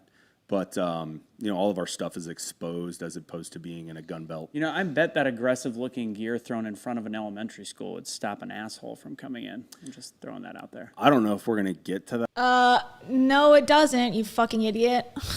God. Look at like that finger. This is a little older, so I don't think Uvalde had happened yet, but like, yeah, this is from July, so that happened later. Oh no, actually, I don't know.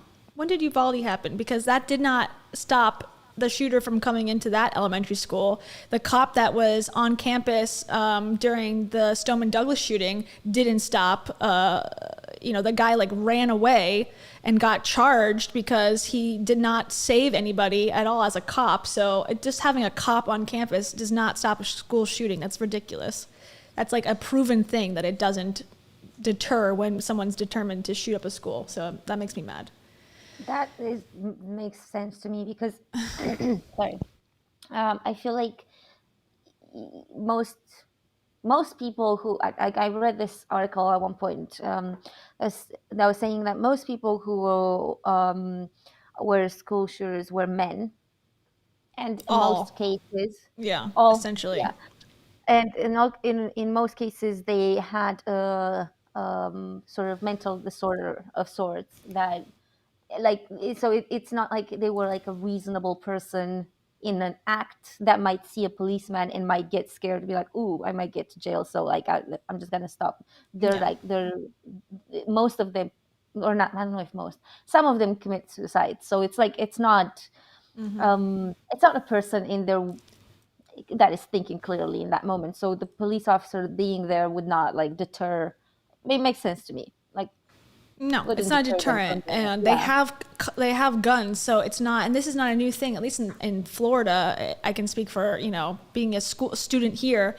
We always had officers, like, at least one on campus at all times, and they have a gun. Like, I don't think that anyone's fighting, at least at the time, like against having cops on campus. I just don't think there's any evidence that it's deterred anything from anyone doing anything.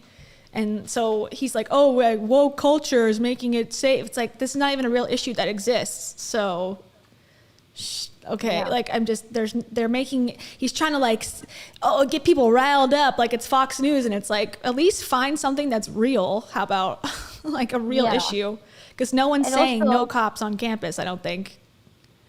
Yeah. And also, why is he like the spokesperson for the police now that he's been fired?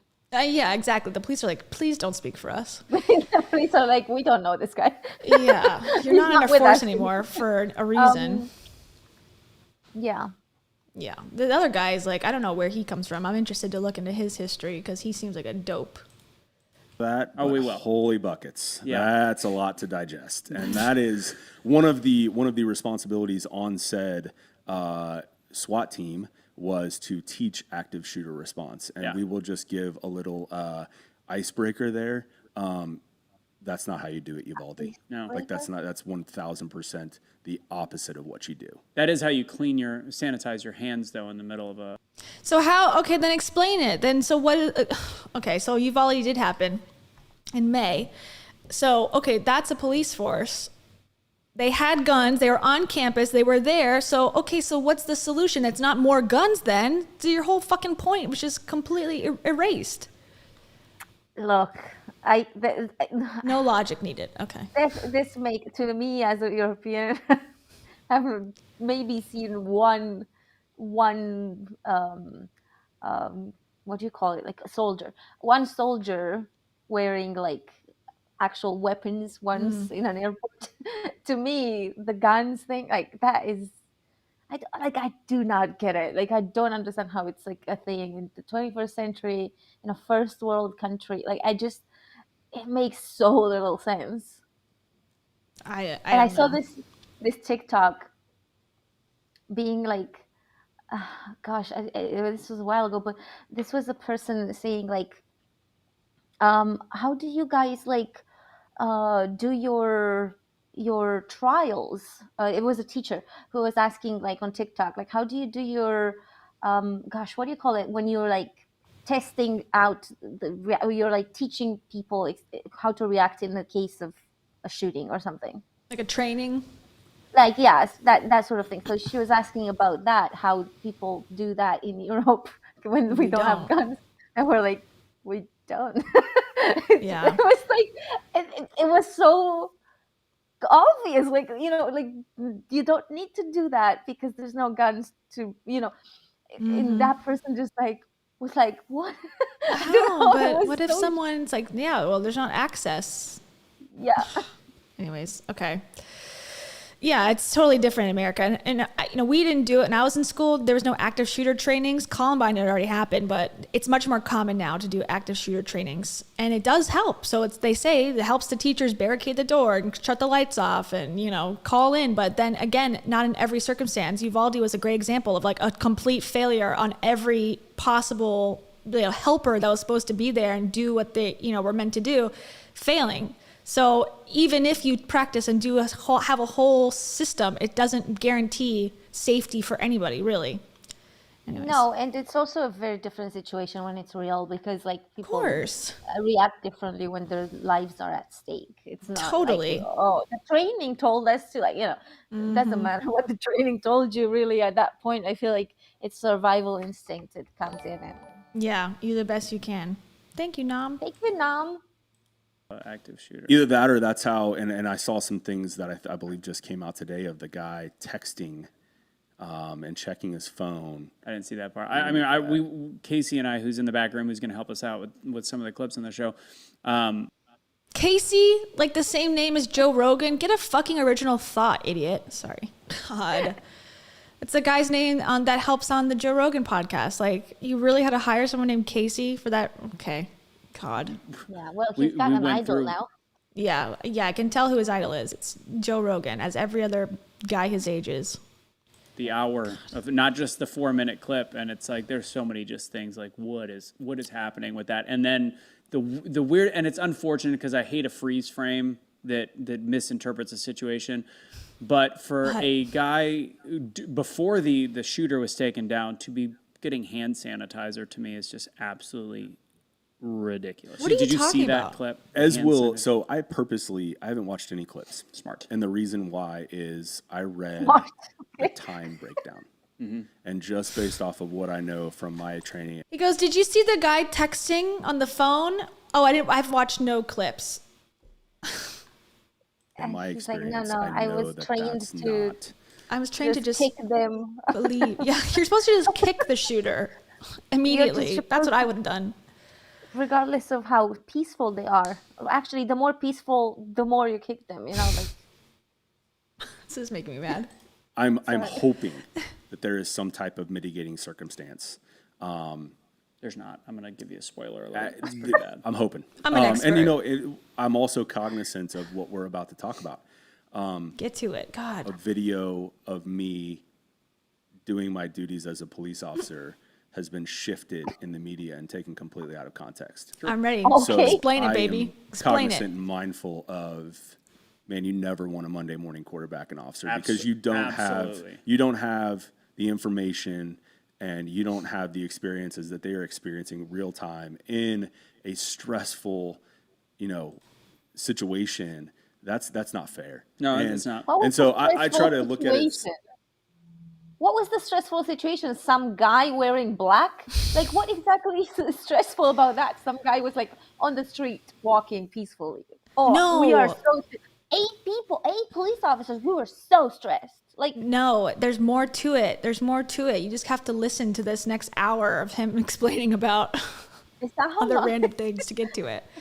And so, okay, so Caffeinated Angel says a cop in the school hallway took hand sanitizer from a dispenser while the shooting was happening. Yeah, that is weird. But I think the guy, the podcast host, is trying to make it like a woke COVID thing. Like, oh, it's COVID's fault. It's like, so the police force is good or the police force is bad? Like, which one is it? Because you're saying it at both times, and it's like, okay, so if the hand sanitizer thing, like that was the cop's choice to do that. That has nothing to do with like COVID protocols, but I feel like he's trying to like combine the two to make outrage, you know, like, oh, it's like, woke culture. It's like, don't worry, there's the police that put in those, you know, rules of not leaving your house and like, you know, staying 5 meters away from people and having your bubble. Like those were not, I mean, it didn't come from the police. It came from above the police. But yeah, you're law enforcement officers. Yeah. You're enforcing the laws that exist. Yeah. And it's like,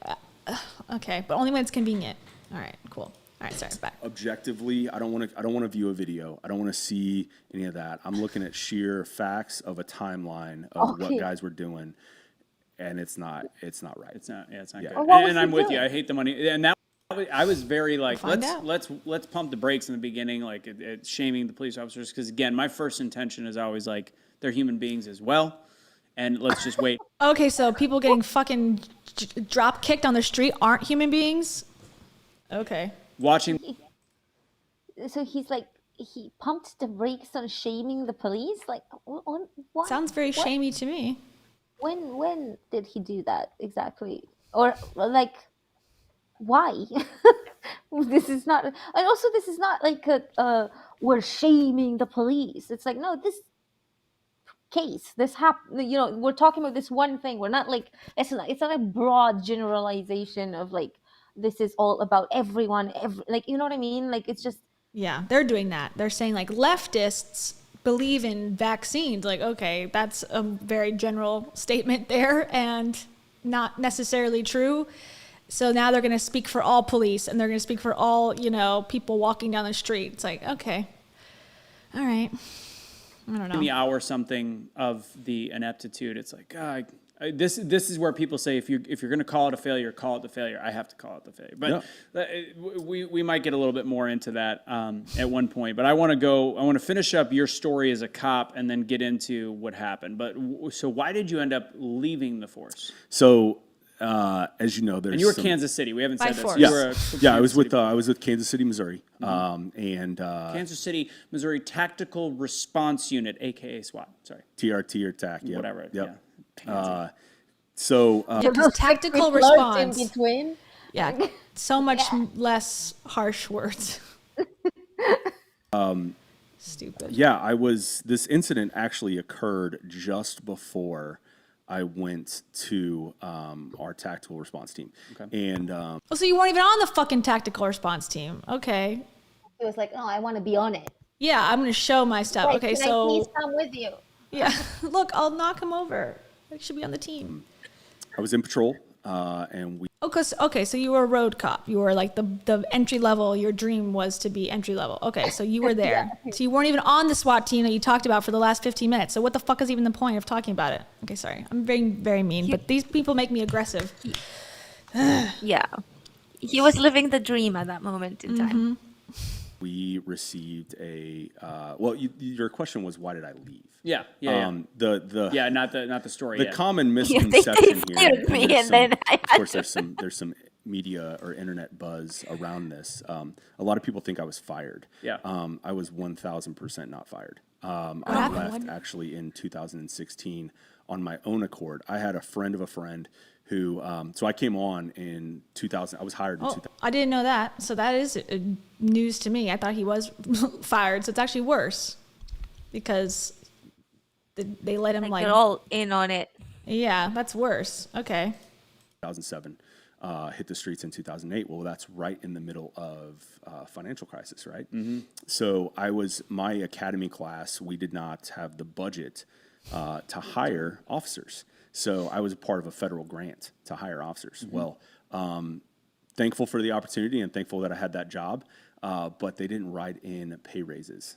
So no one. The excuses for why he didn't get promoted are so funny. Well, it's because of the 2008 financial crisis that I did not move up the ranks, but that was also my choice, and I didn't leave on my own accord. That was also my own choice. Like, okay, it's very self-conscious sounding to me. Yeah. Yeah, but there are like so many circumstances, and it's because of them. I was perfect.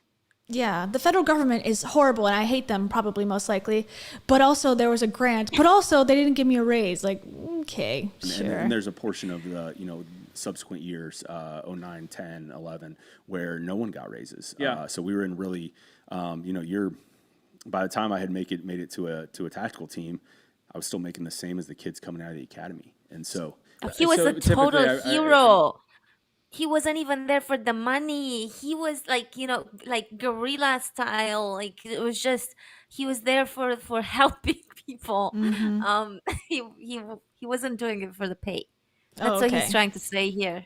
Yeah, he's like, once I got with Brittany, who was making millions of dollars apparently, somehow scamming people, I was like, I guess I can leave now. Thank God my girlfriend was scamming all those people, because otherwise, if we were to live on my salary, entry level, and I think I don't know what the police budget was, but whatever. But like that's like 2007 to 2012, like the financial situation had sort of been a little better. I don't buy that was the only reason he didn't get a raise.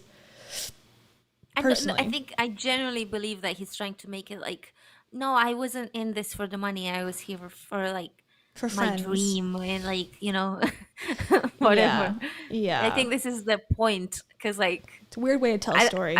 What other point could he possibly have about the money? I don't understand. Yeah, I don't know. I hate the whole how much money did you make? You're not a police officer anymore. So I want to have the conversation, because I think that I think it's very important for people to realize that police officers they really get paid a lot like teachers. It's not really much different. Shit. So what was, when you are, again, facing bullets in the line of fire, being on a tactical response, aka SWAT. He wasn't on the team. He just said that. What was your rate that was locked in? $51,000 a year. Risking your life on a daily basis. What's crazy is that per our department's policy, we did not qualify for hazardous pay increase. The only people that got hazardous pay were bomb techs and canine officers. And firefighters. Interesting. And maybe motorcycle guys, like the wheel guys. Got it. One of my best buddies, I can't specifically remember. I think they might have gotten it. That's a 1,000% the most dangerous job on the police department. A wheel officer. Really? Absolutely. Those guys go down all the time. Interesting. I guess people just don't pay attention. They don't pay attention to motorcycles. Texting and driving. Yeah, well, yeah. The guy, people pull out in front of them. And they don't even pull over when they're it's motorcycle, which is ironic because they can go faster than anybody else. Right? Yeah. So, we 51,000. Yeah, and you're allowed, at least in Florida, you're allowed to work overtime as like a security officer. So a lot of the cops do security work on the side and make, I think 51 to me sounded like actually like pretty decent for a government job, personally. And that was years ago. That's not even now. It's like, yeah, it's not too bad, and especially if we're in the Midwest. I think you could probably make that stretch. I'm not saying like, oh, they shouldn't make more, but I think it's kind of like one of those things. It's like, yeah, you sort of know that if you're a teacher, you sort of know that what the pay range is. I don't know. I don't have that much sympathy.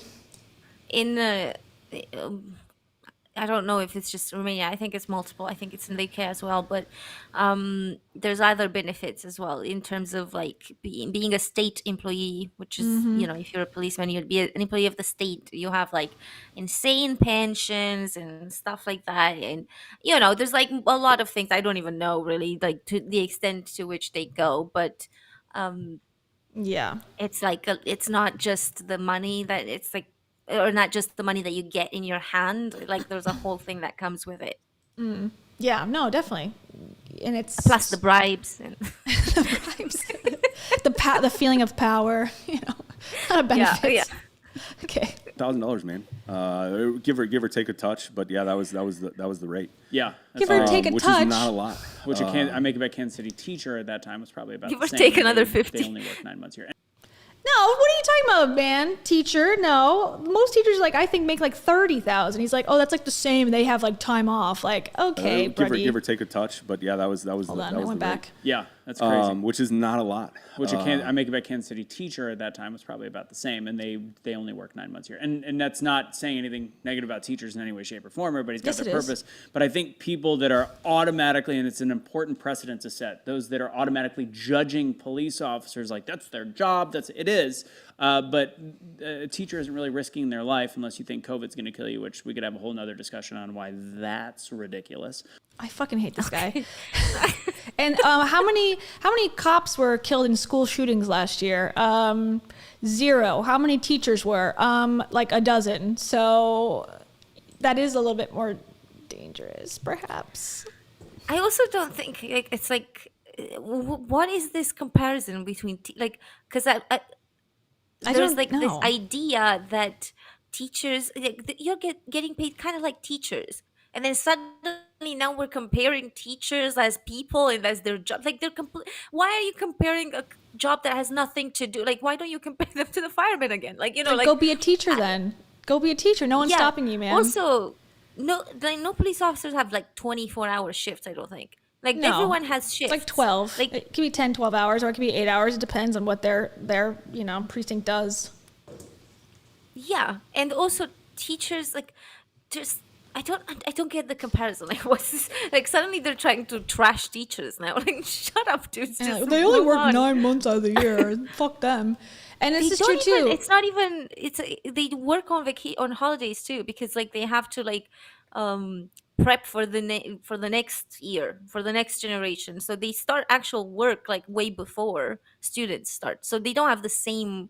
If the pupils or students start like in October, finish in July, that's not the situation for them. I think they do have like 1 month, but like that's it. Yeah, and this is true too. I believe the statistic nationally is that more cops did die from COVID and COVID complications than they did from any gunfire in the last 2 years. So it's like, okay, so maybe it is more dangerous, like to be a teacher, technically, like how you look at the facts, and it's just the smugness, like, oh, I know all the answers. It's like, if you're really willing to have a conversation and be open-minded, you are not willing. He's unwilling. He has his facts, and that's it. He's not willing to go, well, let's think about that. And like, it's annoying. It's just like, ugh. Yeah, this guy's about to start a rally against teachers now. Yeah, exactly. Make America teacherless again. Like, what? That's why he's a podcast host. Okay, you're really doing your civil duty here, brother. Okay. Yeah, you're the most in danger. Yes, I'm the most in danger from cancel culture in my studio with plants and a TV screen and a bottle of whiskey with a hat on. Come on, give me a break. Yeah, what's that bottle? I just saw it. Why is it? It's like so prominent. Slow river blend. I will never buy it on purpose. Are they drinking? Probably. Just like, are they drinking straight from the bottle? There's no glasses? That's a good point too. You don't have to be, you don't have to have any education to be a police officer. You can go to the academy, and a lot of times the police departments will pay for your tuition as well if they are in need, like with the federal grant to get people into the police academy. So to be a teacher in most states, you have to have at least a bachelor's degree, if not, something equivalent to that with like a certificate, depending. It's changing now because there's such a shortage. But yeah, like you have to have student loans and things. So it's almost like worse because you have debt to pay off as a teacher. Yeah. Jeez. Okay, wait, I'm going to play it. I have to go to the bathroom. I'll be back in like 2 seconds. For the most part. But it is, no matter how you look at it, a dangerous job, and daily becoming a more dangerous job because of the rhetoric that's out there. You never know, man. Yeah, it's it was I was around for the kind of the inception of the the BLM, the Michael Brown. Yeah, Michael Brown. And I grew up in St. Louis, so you're pretty dang close. So yep. You were what years did you serve? I was there 07 through 16. 16. So Michael Brown was what, 2012? Yeah. Right around there. Yeah. And Kansas City's 3.5, 4 hours away. We're so a hop, you're, skip, and a jump, man. Yeah, so you're probably dealing with very similar protests and riots and Absolutely. people ignorant to really what happened. And I always say, if I saw one more picture of Michael Brown in 8th grade instead of what he looked like when he, I'm like, it's how do people not see the manipulation in it? Pretty different.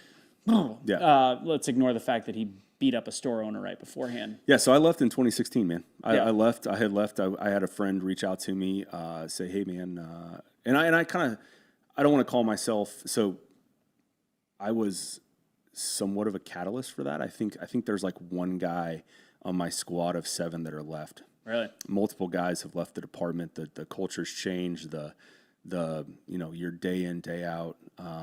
Kind of not even responsibilities, but just how you're treated. Yeah. And it starts to wear on you after a while. Yeah, today's policing, and I want to make sure I take a note because I want to talk about the difference because I'm sure you still talk to people because it is a lot different. So you left because you had an opportunity to make real money because you weren't. Yeah, I went in. I had a friend of a friend come to me and say, "Hey, man, like I can start you out."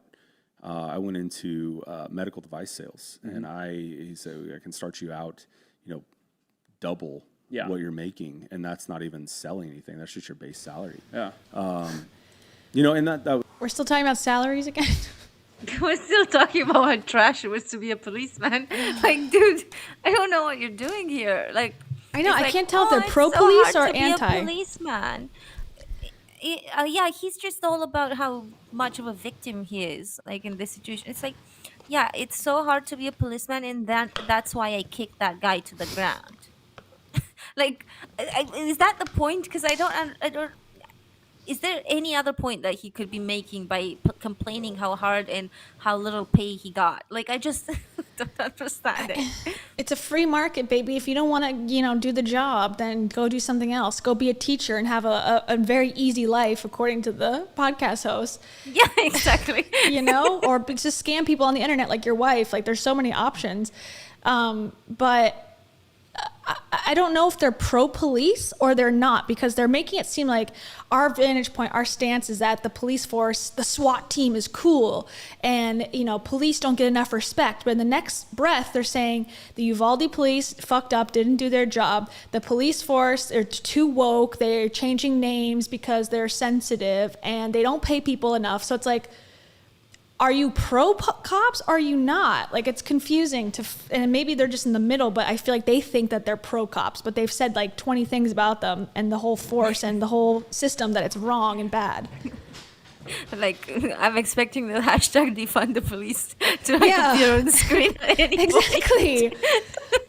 Like, where is your perspective coming from? I'm confused. I don't know how to feel. It's interesting. I don't know, but this guy is complaining is just a lot. Whining. Like, I'm sick of. Yeah, he's whining about being a policeman. It's like, you're not anymore. You left on your own accord, according to you. So then, good, you're done with it. I bitch a lot about news industry and how poorly paying it is. And yesterday I was like, I need to move on from that. I just need to get the fuck over it. Like, I did it. It's over. Whatever.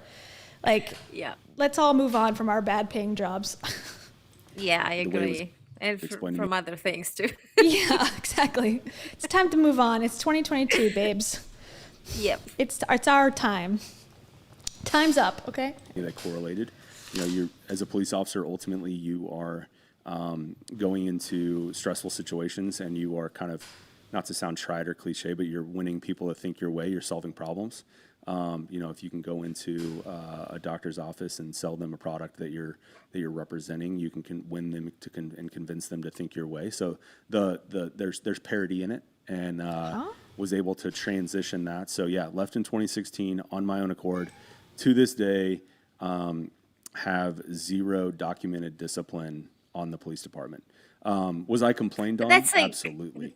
That's not like a good thing. Like, he should have had, if that is true, he should have had some sort of documented, like, discipline. I'm confused by this. I really am. I am surprised. I mean, he is like spilling tea if it's true, but that shows like a bigger issue within the police department. How can the ACLU like sue and there's not one like review like to show that he was in the right at least? he could also be lying. I know, that's because what I think. Obviously, he's like Brittany Dawn's husband, so Jesus is on their side either way, whether they say the truth or not. So it's all good. Okay. Lie for the greater good. Yeah, but I don't know to what extent. I feel like I'm gonna do, because I am planning to do like a full deep dive into Brittany Dawn and how things got here. So I think I'm gonna like expand to do a deep dive into him as well. It. The Brittany Dawn universe. Yeah, exactly. Brittany Dawnville. Dawnville. What do they call it? The dawn of the apes or whatever. What's the movie? It's like the dawn of the hell gates. I don't know. The dawn of the demons. The Brittany Dawn story. Oh wow, that could be I could find like a little wordplay for like the series name. That would be fun. Yeah, I support it. I'm a big fan. I love wordplay. It's so fun. And what ultimately where this all cam from was a dash cam video, right? Mm-hmm. Huge proponents for dash cam. I love dash cams. You want to know why? Why? It tells the truth. Mm-hmm. All the time you would get complained on. He said this to me. He called me a MFer, or he. How are you gonna defend that then? So you didn't They kick tell him in the shins? truth on this occasion too, right? Yeah. He's like, yeah, did you see that? It was on the dash cam. You know what dash cams do? They tell the truth. It's like, okay. So what are you doing exactly? So go on. Explain yourself, please. I would love for this guy to follow, for the host of the podcast to follow that train of thought and be like, and but. Speaking of truth, let's hear yours. What happened in that video? Let's watch it in slow-mo. Okay, so then I was coming in from this side and I slipped on a piece of twig, and you can see the twig right there. And yeah, I don't know. It was an accident. Okay, here we go. Yeah, whatever. This dash cam was crap.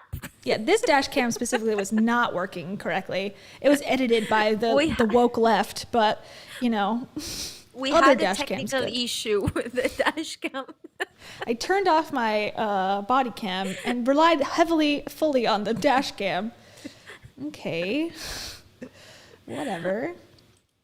All right, let's get into it. And they would review the video, and it's good morning, Anthony, or good morning, sir. My name's Officer Nelson with the Kansas City, Missouri Police Department.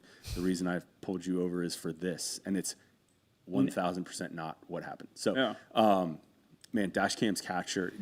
I never wore. I'm so old school, I guess. I never wore a body camera. Yeah.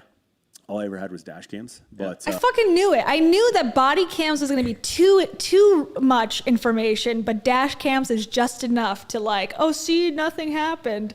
But a body cam, like in some states, you are forced to wear it. You are legally obligated to wear it and have it on at all times.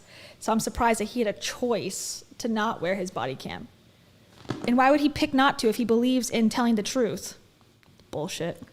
It's technical issues. Sometimes you get logged out of your body cam. So.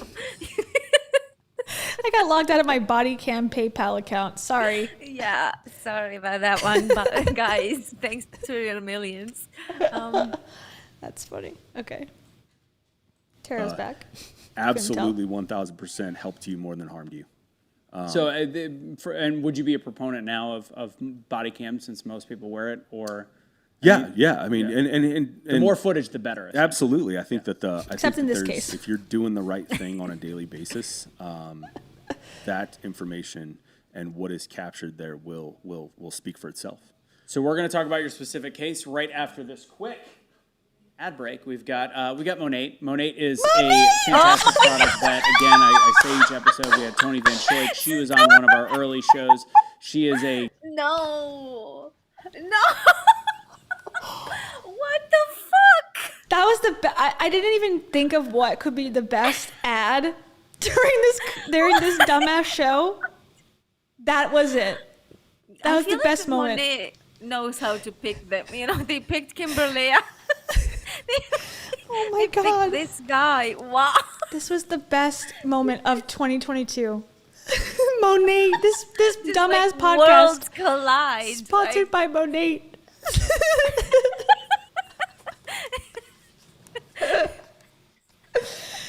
please, sir, with a hat on, who's probably bald, tell me how Monat is good for your hair. Yeah, take the hat off before giving this hat. I'm so sorry. Monat, what's next? Arbonne? Come on. This is too good. This is too good. Oh, my God. You guys want, like, mascara and stuff? Who's your target audience, sir? Wow. Call me. Here's my link to my Monat website. It's called You guys called can Blunt buy- Force Hair Trauma. You guys can become part of. Oh my God. This is so good. It's so good. Okay, wait. I need to hear what he says about Monat. Okay, I was like, at one point, I was like, this video, maybe it's too rough. No, that made it all worth it. Monat. 10 million. Monat. It's so funny. Monat America again. Okay. I'm sorry. Ad break. We've got Monat. Monat is a fantastic product that, again, I say each episode. We had Tony Van Schoik. She was on one of our early shows. She is a $10 million earner in the world of network marketing, and specifically with this brand. I don't always talk about network marketing companies, but They're I got to amazing. meet a little bit more of the team and their culture and what they do and how they actually, the clinical research on the product and the fact that it is that good, the fact that I now use it as my shampoos, it is hair thickening, and on top of it, I've got a whole bag worth of product back there. And they do things a way that is a little bit different, so you're not just getting the chemicals that you would from other brands. So if you want to check this out, please do. Please buy some products from them. Or if you're looking for, a side business, you're a stay-at-home mom, you're somebody looking to make a couple extra bucks, go to bluntforce.mymonat.com. Again, that's bluntforce.mymonat.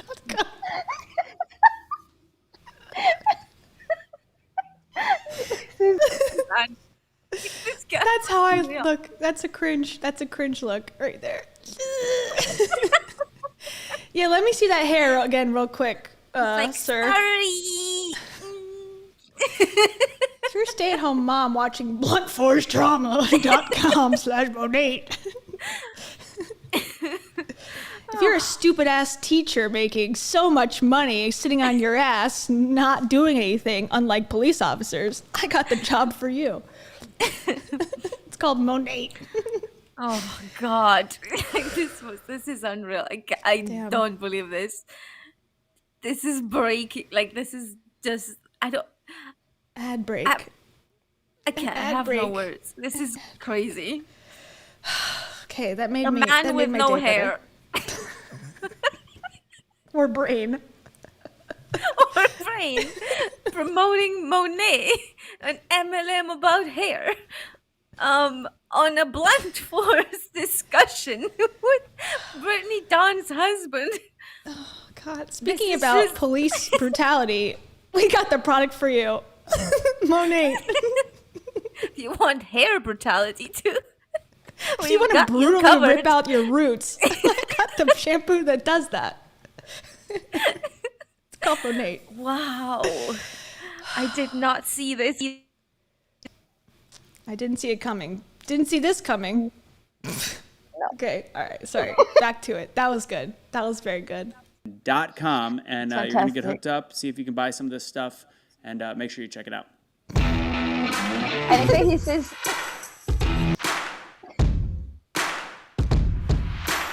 All right, now...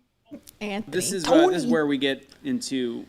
We're gonna play a video. We're gonna have you kind of talk us through it. Yeah. I want you to preface it. Casey's in back. He's gonna show it in a second. But before we show this video, where do we want to start? Give the backstory. Give your excuses now before we show the video. Do you have any more excuses to give? You already told us your salary, that it was hard, that you hated it. Next.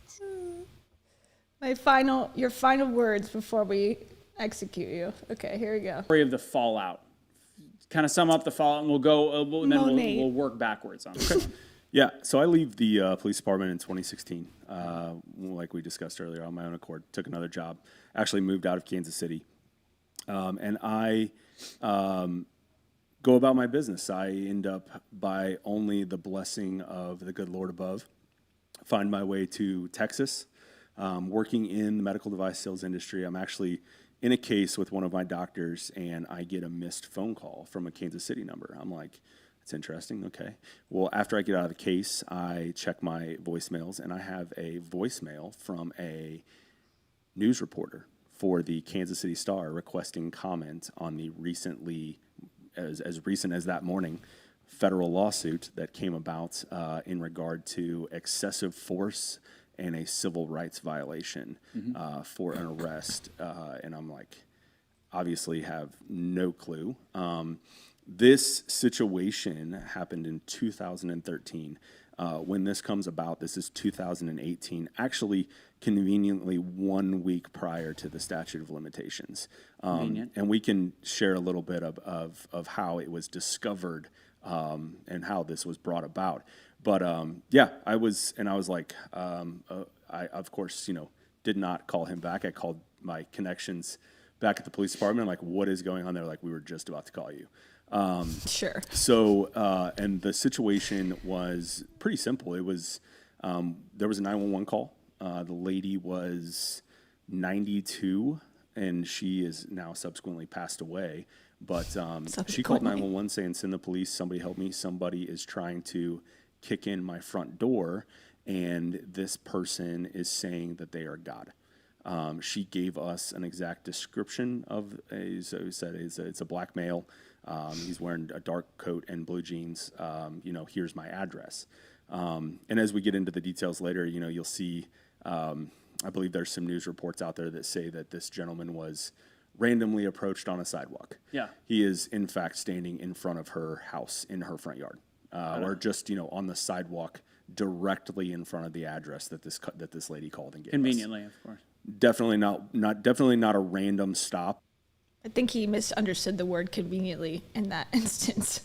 It's like, okay, I'm on board. Like, I'm fine with the cops coming if someone calls 911 and showing up. It doesn't mean you have to fucking drop kick them to the ground, though. Still, I'm like, all right, nothing's changed for me here yet based on the video.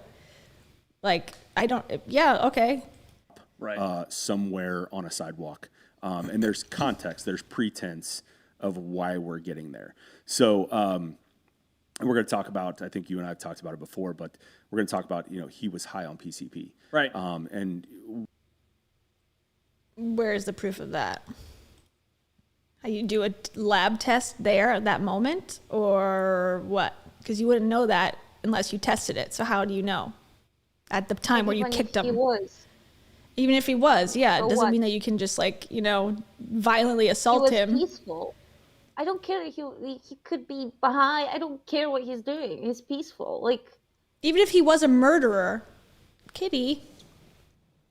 Sorry, hold on. Can you hear me?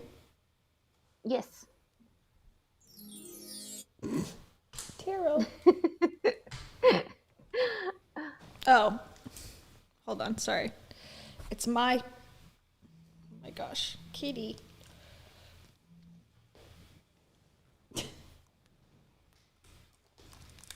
I can't hear anything. Oh.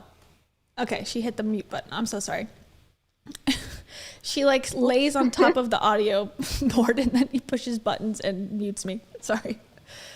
It's worth it. What were you saying? Sorry. I enjoyed the sounds that Tara was pushing. I think everything that he's saying, it's good to clear up the things. I'm all for clearing up the record and I wasn't fired for this. I actually left. Okay, I think that's helpful, to understand the context. This is why we were out there. That does help understand the context, but it doesn't, for me so far, nothing that he's said or changed has changed my opinion of oh, now I get why he did what he did yet. No. So it's okay, interesting, but it doesn't really change it for me. The sad thing is saying stuff like this, like he was high, will just to some of their audience who are all about like the non-woke and like whatever. Like, yeah, he's high, kick him. Like, you know He what I doesn't mean? deserve rights. And if like Brittany Dawn, his wife, said she was God, I'm sure they would be like, wow, like that's a message from above.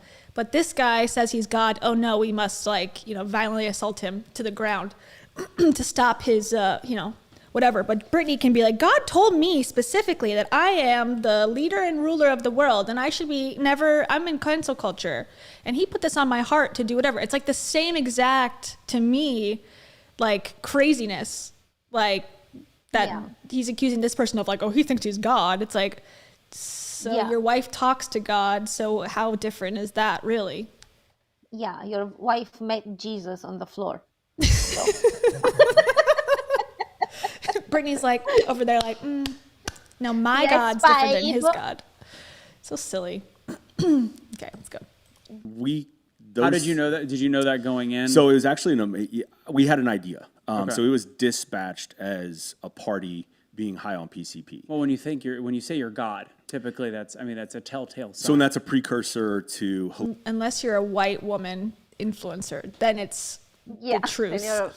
Then it's just 8 million views on TikTok. Yeah, then it's fine. But it's a whole business. And I want to push this point about the drug thing.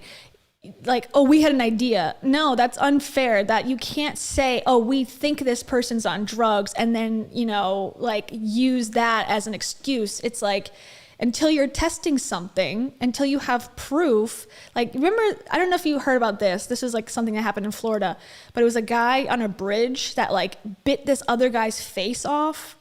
It was called like the zombie attack. It was like this big thing. It became a meme. It was like back in like 2012 maybe. And everyone was like, oh, he's on bath salts. He's on bath salts. He's on bath salts. It was like the repeated thing. Then they did the testing, the toxicology report on the guy, and he wasn't. So the whole thing, they were like going to make a task force about, getting drugs off the streets. Meanwhile, it turns out the guy wasn't even on that drug. So it's like, I hate that when people like jump to the conclusion of like, oh, it's a drug problem. It could be a mental health problem. It could be a bunch of things. And just to say it's drugs, it's not even the true narrative. So that's just a nitpick that I'm like, it's not fair to always say it's drugs probably. We need to act like this guy's on drugs. Because a lot of times it's not drugs. And also in that case, that person was violent. So there was like a break of peace. Yeah. While in this case, there was no breaking of the peace. Like the guy was peaceful walking on the street. Banged on a door and now they're there to see what's the deal. But like, you can't just take the caller's information as God's word and not take the defendant's word at all. It's unfair. Like what if the lady was trying to set him up because she's an angry, relative? Like, you don't know. You can't just take whatever people say and go, oh, that's it. Like that's what's happening here. I'm just gonna like beat the shit out of him now. It's like, I don't know. Yeah.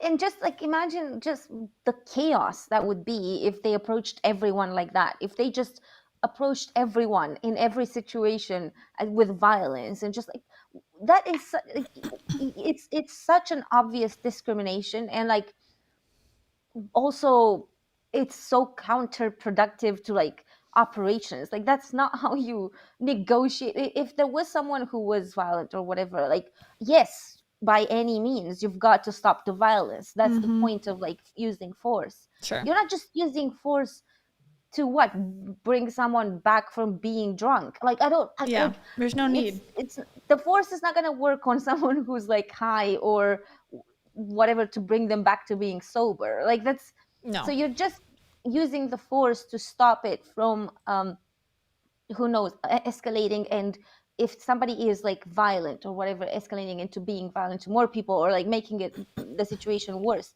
But you don't just use force on peaceful people for no reason. Like they present no danger. They're like, why are you throwing yourself at like someone who's like unarmed, like completely? Like if he was in his pockets or something, I could go, okay, well, like you don't know what's in there. So, the force was not ideal, but I can understand it. The guy had his hands like this, like I don't know. Like I don't find this specific case to be anything confusing. I'm waiting for the explanation. It's been, 24 minutes already. I have not heard it. Like, Yeah. what was your The excuse? explanation is my salary was bad and poor me.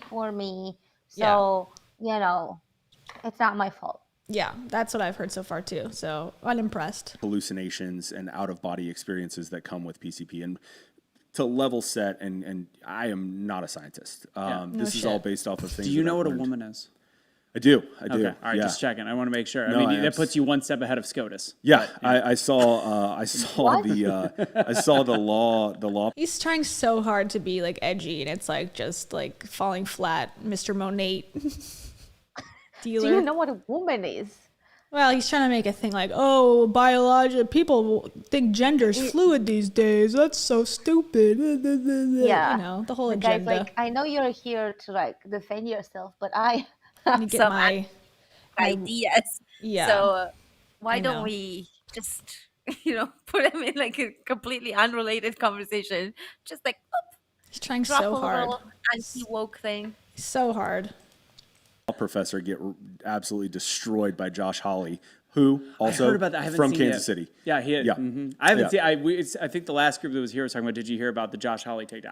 I'll have to check it out. The later. people who listen to this, which have to be in the tens of thousands, should be. If you do not know about Josh Hawley, that dude should be president. I like Josh. That guy's a Josh. stud. I'm a Josh Hawley. That guy's a stud. Yeah. So yeah, we go. This guy loves other guys. I'll just say again, that guy's a stud. Okay. Why are they talking about? Yeah. So this. Sorry. Why are they talking about this? Get to the fucking point, bro. Like, no, I'm so lost here. Like, I don't remember what the conversation was and what it. He's defending going him on the with it? video that hasn't been shown yet, and this is what he's saying. Like, oh, like he was on PCP, which, you wouldn't have known that at that point. And how would the person know on the phone if she doesn't know who this guy is? Like, a lot of things aren't adding up for me. And even if you did suspect he's on PCP, again, you have no proof at that time. So I don't think that your action should be, changed in a dramatic way. Yeah. So I don't know who that Josh Hawley guy is, but we can look him up later. Comes in and huge credit. Unsung heroes in law enforcement, dispatchers. Amazing, dude. I agree. They become really protective of their officers. I mean, imagine there's movies out there that have kind of gone into the psyche around that, Right. and so even some of like the PTSD that they experience hearing I'm sure. situations not only on 911 calls but on radio traffic, like police officers' radios, and they're in a room and can't do. They can't do anything. Yeah, I can't imagine. Helpless. I can't imagine. That's an interesting. I never really thought about it like that. I can't. Here's my thing about dispatch. I totally agree. I think that they're the unsung heroes of this whole thing. They are treated like absolute shit. They get no breaks. They get like a 15-minute break for like a 10-hour shift. They're overworked, they're underpaid, and they have no mental health care. Let's fix the situation. But I'm sure that's not their perspective. It's like, oh, mental health's not real.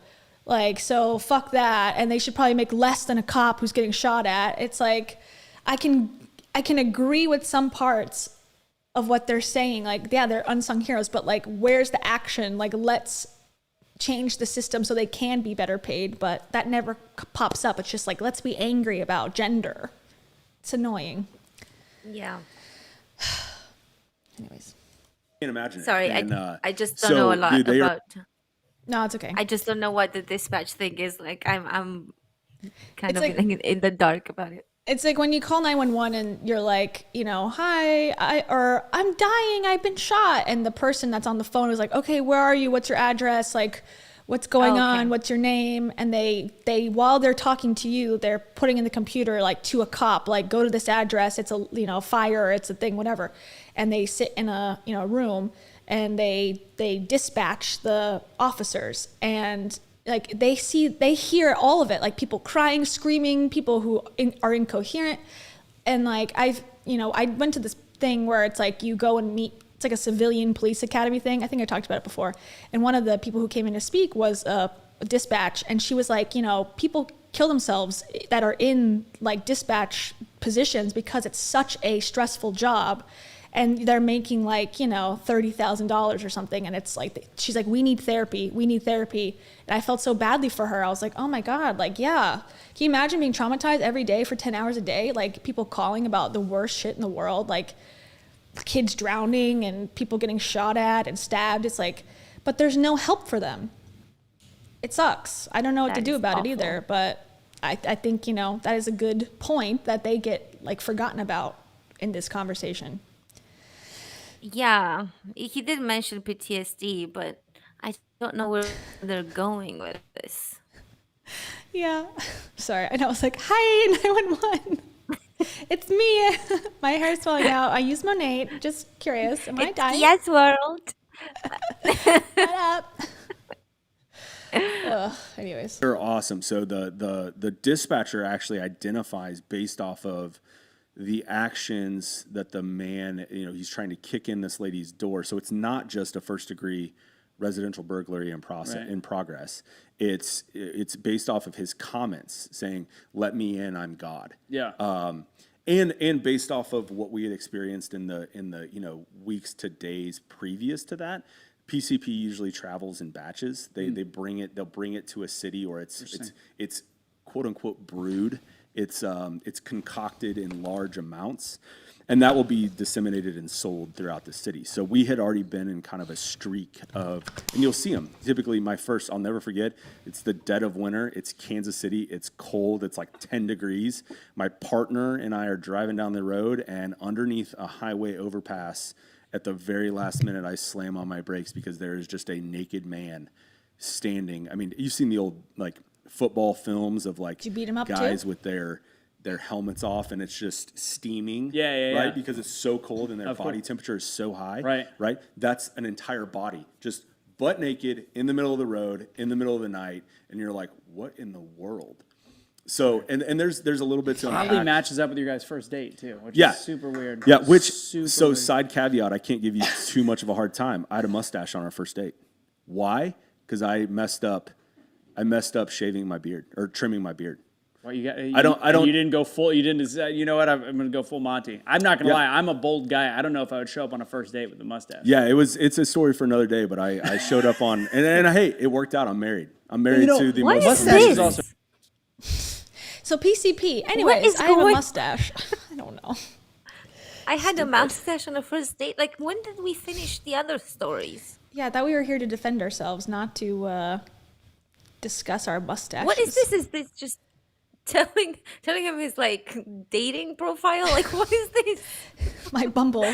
Just by the way, one time I went on a date with a mustache. So if you go on our date with a mustache, just I can't be don't responsible. be, you know, worried. It's a good sign. The thing though, again, with the PCP, like, so you're discriminating people that may have nothing to do with PCP just because earlier in the week there was other cases of people on PCP. So I find that to be discriminatory. It's almost like you going into any situation and going, all men do this, all black people do this, all whatever, all people who are walking down the street are on PCP. Like, you can't just approach people like that and with that in mind. You have to go into every situation with like, okay, blank slate. This is in a different part of town. This is a different person. I hate that. Like, oh, well, I'm justified to say, you know, like, oh, bye, Cam.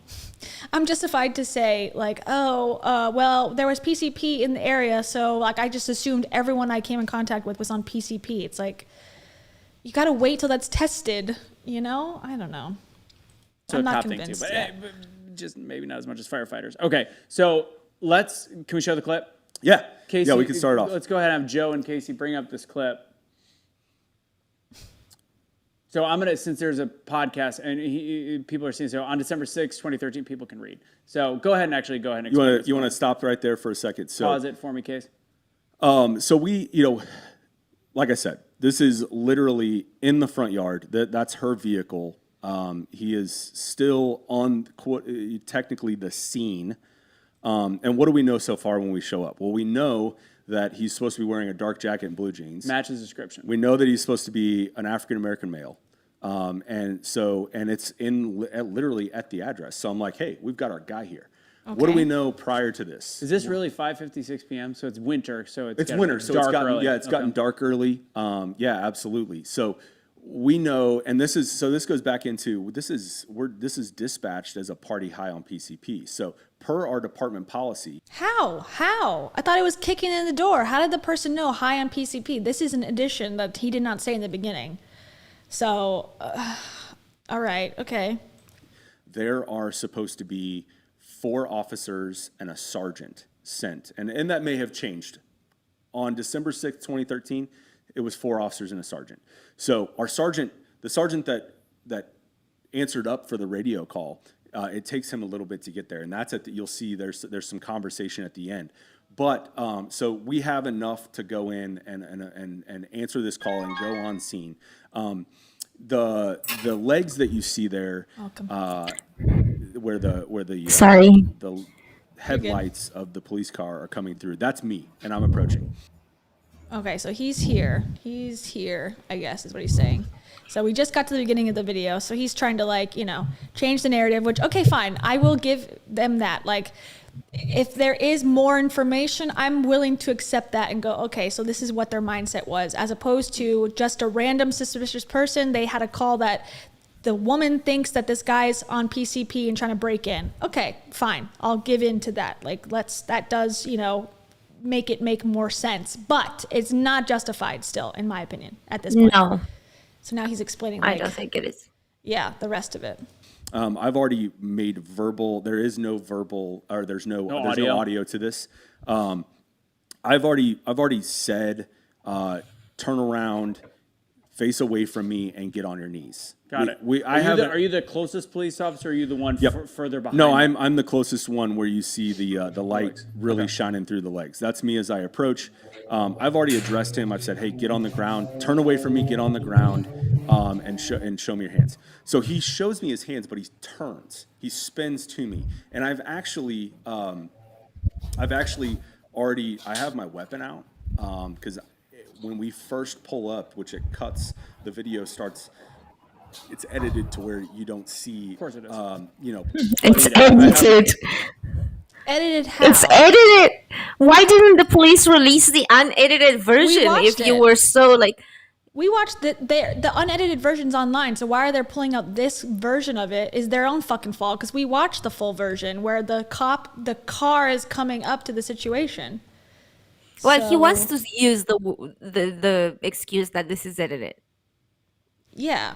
Okay. Stupid. All right. My gun out because I can't see his hands. Right, and I can't see him right now, which in this day and age, we know how fast that can escalate. So he actually has them. The reason he can't, they're in line with his body. He has his hands out. He does have his hands. Okay. So and it's tough to see because of the lighting. But we did, obviously, within the lawsuit, we did a huge debrief of this, and so there's a point where you freeze frame it and you zoom in real good. You can actually see me holster my weapon once he has his hands out. Okay. So he turns, he spins towards me, which is not what I asked him to do. So we have a little bit of, okay, he's not following what would be considered instructions. Not and reasonable. Mm-hmm. That's a reasonable request. Yeah. For a police officer to make is to say, turn around and get on your knees, face away from me, because we want to have the odds in our advantage as we approach. But Casey, you can go ahead and move forward. It's a super short video, so we're approaching. Everybody's coming up. I've talked to him, and pause it real quick, Casey. There was a moment there where he's audibly visually wavering, and he's like, he can't barely stand up. Another sign of being high on PCP. Mm-hmm. On the audio, or not on the audio. There is no audio. On the, it's a guy who's got a gun pointed at him. What do you want him to do? As I'm approaching, I can also hear there is a super, very, very recognizable sound for police officers. They will make this clicking sound with their tongue. It dries out their mouth, and they'll click their tongue super loud. And we hear it as we're walking in the street. So that again, what do you think this guy's gonna do? Like, give you a drug? Like, what is the relevance of any of this? I think I can guess where he's going with this. I think what he wants to say is that he fell.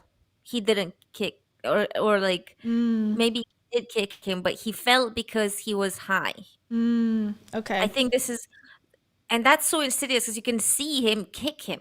Yeah. Okay. So, all right. Okay. Let's see if that's where he's going. But I think that's why he's like building this up so presenting it like this. Like, look at him wavering. Like, wavering is like a first, like you waver and then you fall. I guess that's what he means, or he wants to imply, at least. Imply. Yeah. Okay.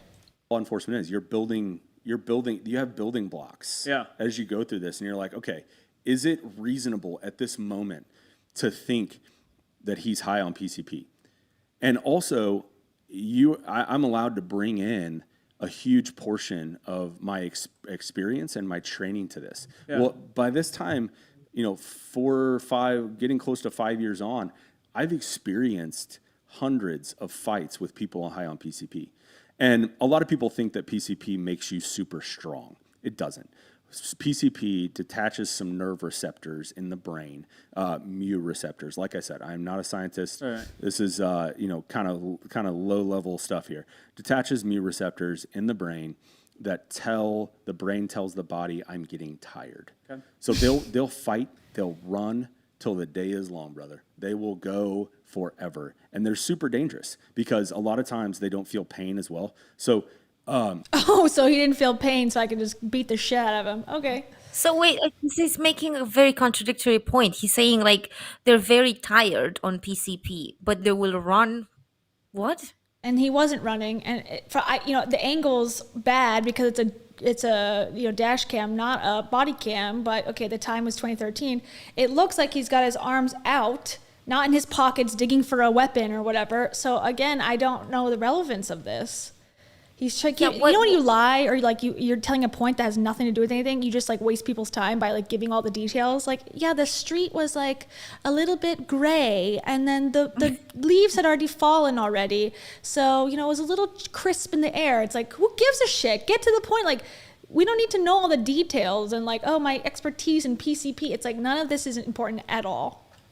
Yeah, he's absolutely lying right now because he's saying the opposite. Like within like a second, he's like, on PCP they get tired, but then they will run until the cows come home. It's like, well, how can they run until the cows come home when they're tired? If the drug makes them tired, they will not run. That's it's the opposite.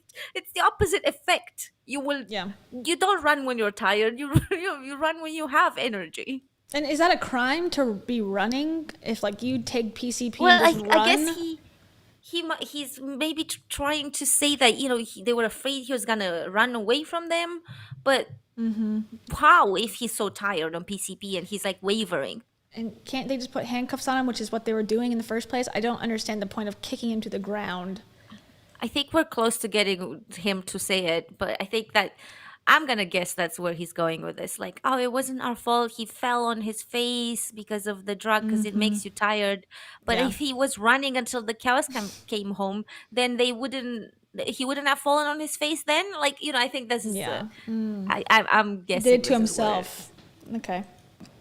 Contrary to woke beliefs, as a police officer, you are allowed to use pain compliance. We need to record that. Contrary to woke beliefs. I'll send it to you because it's I think my turn to do the highlights, so I'll just like cut it in. Okay, thank you.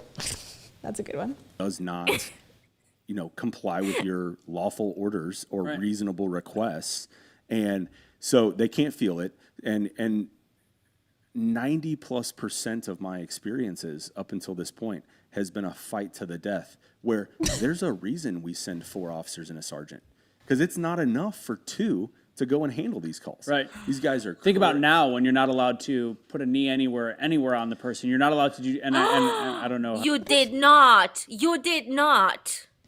Yeah, that's the real shame of what came out of that case was that cops can't put a knee on the necks of people and they kill them. That's a real shame in this country in this day and age. What a fucking idiot. Yeah, contrary to woke beliefs. Contrary to woke beliefs, people deserve not to be killed on the side of the street. Yeah. Point blank, go put them in court. Let the justice system do what it does. Why are we having like police officers making these life and death choices? It's bad. That's bad. This conversation is making me like sick. This is the most controversial Monate seller I've ever come in contact with. Yeah. That's I horrible. can't believe they just went to George Floyd. Like this guy's trying to be Andrew Tate or something. Like he's trying to be like he doesn't even, I don't even think believe what he's saying. I think he just wants to like be controversial so he gets attention because he's a loser. Yeah. Honestly. Sorry. And he's balding and he's sad about it.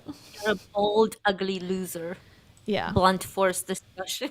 He's a blunt force loser. Sorry. We love having open discussions about you being a douchebag idiot. Yeah, sorry. Yeah, that's very in poor taste. Like that's not a hot take that you want to be having as a human being. Do not contact us if you want to talk to us. Yeah, fuck off. Fuck off all the way back to Missouri. Yeah. Or wherever you is, came Kansas. from. Mm-hmm. Where is he? I don't know if they're in Missouri or where they're at. I don't know. This video came from Missouri, but I don't know where they're at today. How you feel about chokeholds, but there's a lot of stuff that you have to do to subdue the person before you either have to shoot or whatever. And if you're not allowed to do those things, it leaves you with one option. What the fuck do you know? Are you a cop? No. Are you a firefighter? No. You're a fucking podcast host with no life. Come on. Give me a break. He's such a great thinker. Like, look at him just like, the points he's connecting here. Like, the way that his brain is firing and wiring in this case. Like, it's just amazing. He's supportive of an industry where 99% of people lose money being in it. This man does not have a clear thought pattern in someone I would trust, at the very least. And you're going to tell me about what options there are for police officers to take criminals down? What do you even know about it? You don't know shit. Poor police officers left with no options of killing people. Oh my God. Yeah, okay. Don't you have tasers? Don't you have other things? Yeah. What a sad job. This you guy can't even kill them anymore. Like, what's the fun in that? We only get 51,000. We got to have some killings to make it interesting, to make it worth it for us. Shut up. Thank you, King Intern, for the super chat. Thank you, King Intern. This guy is a douche lord. Yeah, this guy's a douche lord. But also, he sucks. I have no regrets about saying any of that. I don't regret anything. Back to this woke idiot. Unwoke. He's a sleeping idiot. Okay. Yeah. So there's, let's start with this. You're probably referring to George Floyd. Sure. And you're referring to Chauvin, right? Chauvin, Floyd, and I mean the chokeholds, I think Freddie Gray, I believe, so, whatever it was. Interesting fact, the widely taught it's people call it a chokehold. It is technically called the lateral vascular neck restraint. Right. And it was invented by the Kansas City, Missouri Police Department. Interesting. By Sergeant Jim Lindell. Jesus! Why is this an interesting point? I'm interested, but not for the reasons I think they're interested. Yeah. What? Okay, Yikes. let's play. I feel like he's about to expose go himself. down. Used widely and super successful with, I believe, and I can't, like I said, I can't speak to in the time I've been gone, but there were no deaths resulted from the lateral vascular neck restraint. It's a freak accident. I mean, I think it's Freddie Gray that I'm thinking of. He's like 400 and something pounds. Like there was other reasons. It's just Now there's. Oh yeah, his obesity caught up with him in the moment of being fucking choked to death by a cop. Oh my God. He was not obese. He was not. I'm not saying that, but I'm saying that's what he's saying. Like, oh, if only women were more shamed and they didn't have oversized mannequins at Old Navy, then we'd have no problems. It's like you're connecting things that have no fucking like connection whatsoever. Like, oh, it's all because we don't work out enough. It's like, what are you talking about? No, this is the worst take that I've ever heard. Yeah, honestly. I agree. Well, Like, you got to I've look at who's heard some- talking. An idiot and a guy who's defending himself because whatever, he kicked someone for no reason. I feel like I've heard a lot of like bad takes on George Floyd, but nothing like this. Yeah. Like it was a freak accident? How was that a freaking accident? Yeah, we watched the full video. It looked very clear. And justice, which they are there preserving, right? The country's justice system, a jury, or was it a jury? Yeah, Chauvin had a jury, or did the judge do it? I forget. But he was found guilty in a court of law, regardless of who decided it.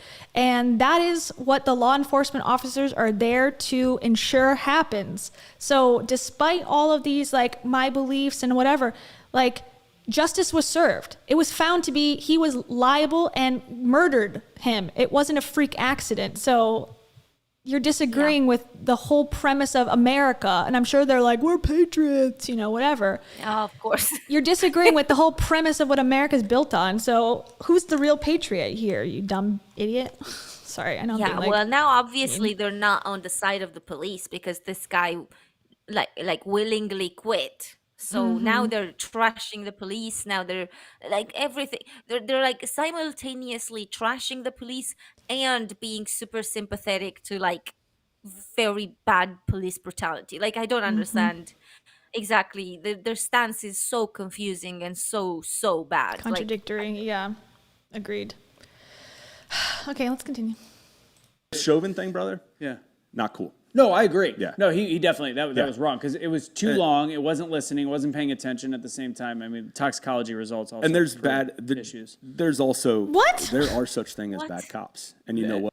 I think at least he was saying that was not cool on Chauvin's part. And the fucking host is like, yeah, he wasn't listening, talking about George Floyd. He wasn't listening, and the toxicology reports showed that there was, what, PCP? You know, like, what are we talking about again? So he deserved to die? That's fine? It's like, oh my God, I can't. Okay, sorry. I'm actually surprised that Jordan here is not siding with him. Because I thought he was going there. I thought he was really going there, but it's mostly like the host that is going there. So he wants the I headline. mean, he gets like a one of the legs of the star. I don't know. Yeah, he gets half a star, the lowest bar star. Yeah. Low bar star. There you go. Jordan, good job. What? Good cops hate bad cops. Absolutely. And I think Because, that's shifted. You know, and I've been painted into a corner as a bad cop. Yeah. Based off of one One video that story. gets out. Yeah. Let's go and see that. Let's go to the next. So I come up and what I do is called a arm drag into a leg sweep. And he, instead of fighting or tensing up or doing anything, he goes limp and he face plants. If you'll notice, will you freeze for a second, Casey? If you'll notice, so this is actually a super specific and taught tactic or technique. Oh my God. One officer, the officer closest to the camera, wearing the coat. So he's trying to make it like, oh, this is, and you know, he might be right. That might be a technique that is taught at police academy, but it doesn't mean it's right, and it doesn't mean that it's justified, and it doesn't mean anything. And the guy, now all of a sudden, I think you're right. Like he said, like, oh, he's so limp now. So now the drugs are not only causing you to become a psychopath and crazy and dangerous, it also causes you to be too calm and go limp when you're hit by, you know, he should have fought back. And that would have been the correct way for him not to get hurt. Yeah, because that's exactly what people do. They fight against officers, which is like a thing that puts you in jail in no time. Mm-hmm. Who in their right mind would fight when a police officer like puts you to the ground? Like you don't fight. And it's just, you're vulnerable. You're so vulnerable, and you're in the position like, okay, I'm not resisting, you know, and then all of a sudden you get fucking face planted into the cement, like. But it's not even like legal. He's saying that most people would have fought. It's like, but that's not legal. Most people would have not fought. Yeah, resisting arrest. Because you want another charge? Yeah, you don't That's resist illegal. the Yeah. police. Exactly. You don't hit the police officer that's like trying to. You don't. So he's lying on that too. Yeah. He's saying most people would have resisted. Like, what?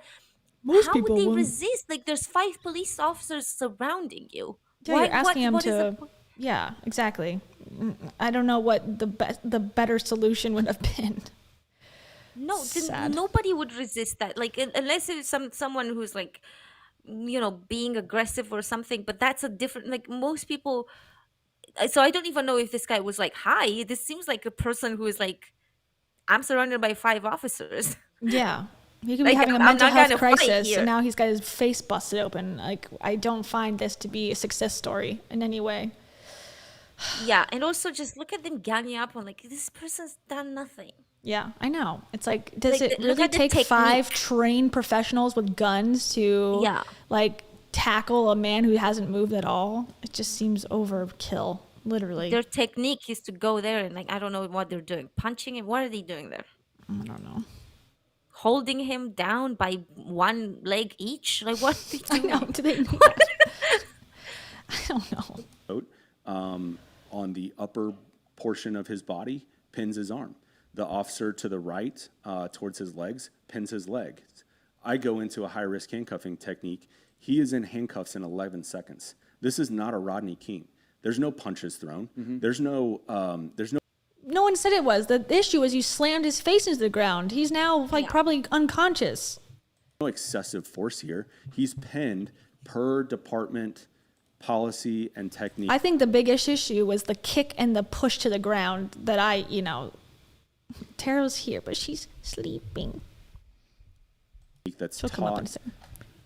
And what's crazy is from 2013, this video was used as a training tool in our academy to show what taking parties high on PCP into custody looks like.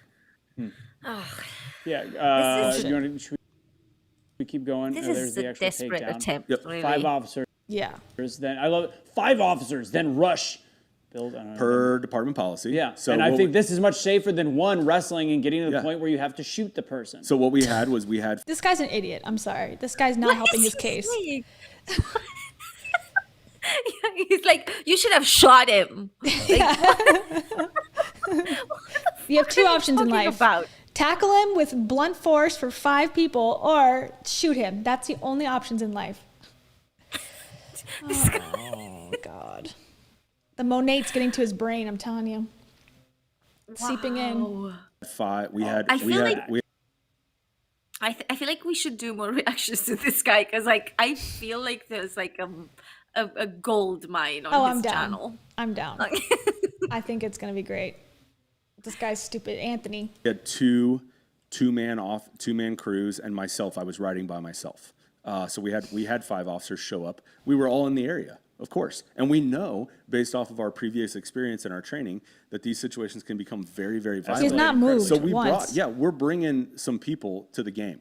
Go ahead, go rewind that statement because again, this video was. You don't have to go back that far. It was, go ahead and just play it from this point.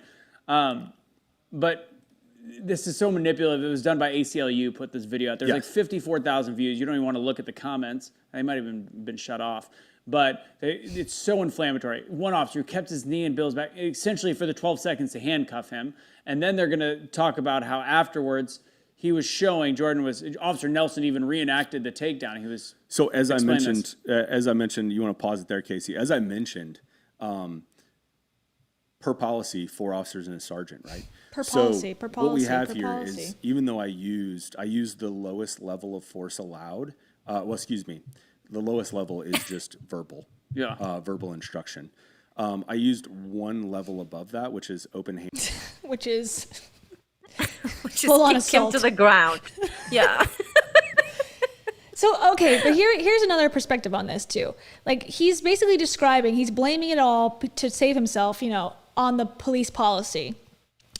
Now, I would say, okay, maybe the police policy is too much. Maybe the way they're teaching people is wrong. How about we go and re-examine how officers are trained in this country? Oh, no, we just need to accept anything that cops do.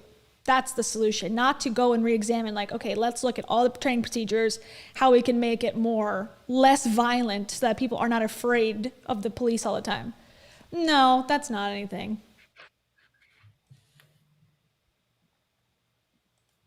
and defensive tactics. Yeah. I used a department-approved defensive tactic here, where, the problem was it resulted in injury. So, which, the sergeant, there's a use of force document that's filled out that describes everything. It's like a secondary police report that describes everything that went into this. So per my policy, a sergeant has to, when a use of force is made, a sergeant has to respond to that scene, and they want to know what's going on. It's like, I'm required to tell him and show him, what did you do? Well, here's what I did, and here's why I did it. And they're making it out to be that you are bragging about your takedown of the guy, and I'm talking about as. It's not what it said. It didn't say, then Nelson bragged about his takedown. It says he reenacted it. So that's what the words said. You're taking out of context, putting more emphasis on something that they didn't even say. He lays on the ground. He's arrested with his hand. It's the rhetoric that's the issue. And there's an ambulance on the way. Yeah. He gets medical attention. The other officers are tending to, and checking, they're searching him, to which, newsflash and shocker here, in possession of PCP. Had it in a bottle on his person. Yeah. Let him go to jail for that. Let him go to court. Let him see the judge for that. Like, okay, but that also doesn't mean he took it. So I will say, though, I will say, I think it's hurtful to the ACLU to not include that information in the website. I think people are more understanding. Like, I don't care if he has PCP on him at all, but not adding it, I think it makes it look like they're trying to hide that this, person was completely not doing anything. So I don't like that, but I think it would be important to add. I don't think it changes anything else, but I wish that I knew that information and that they were just like more like transparent with like the whole situation. Yeah.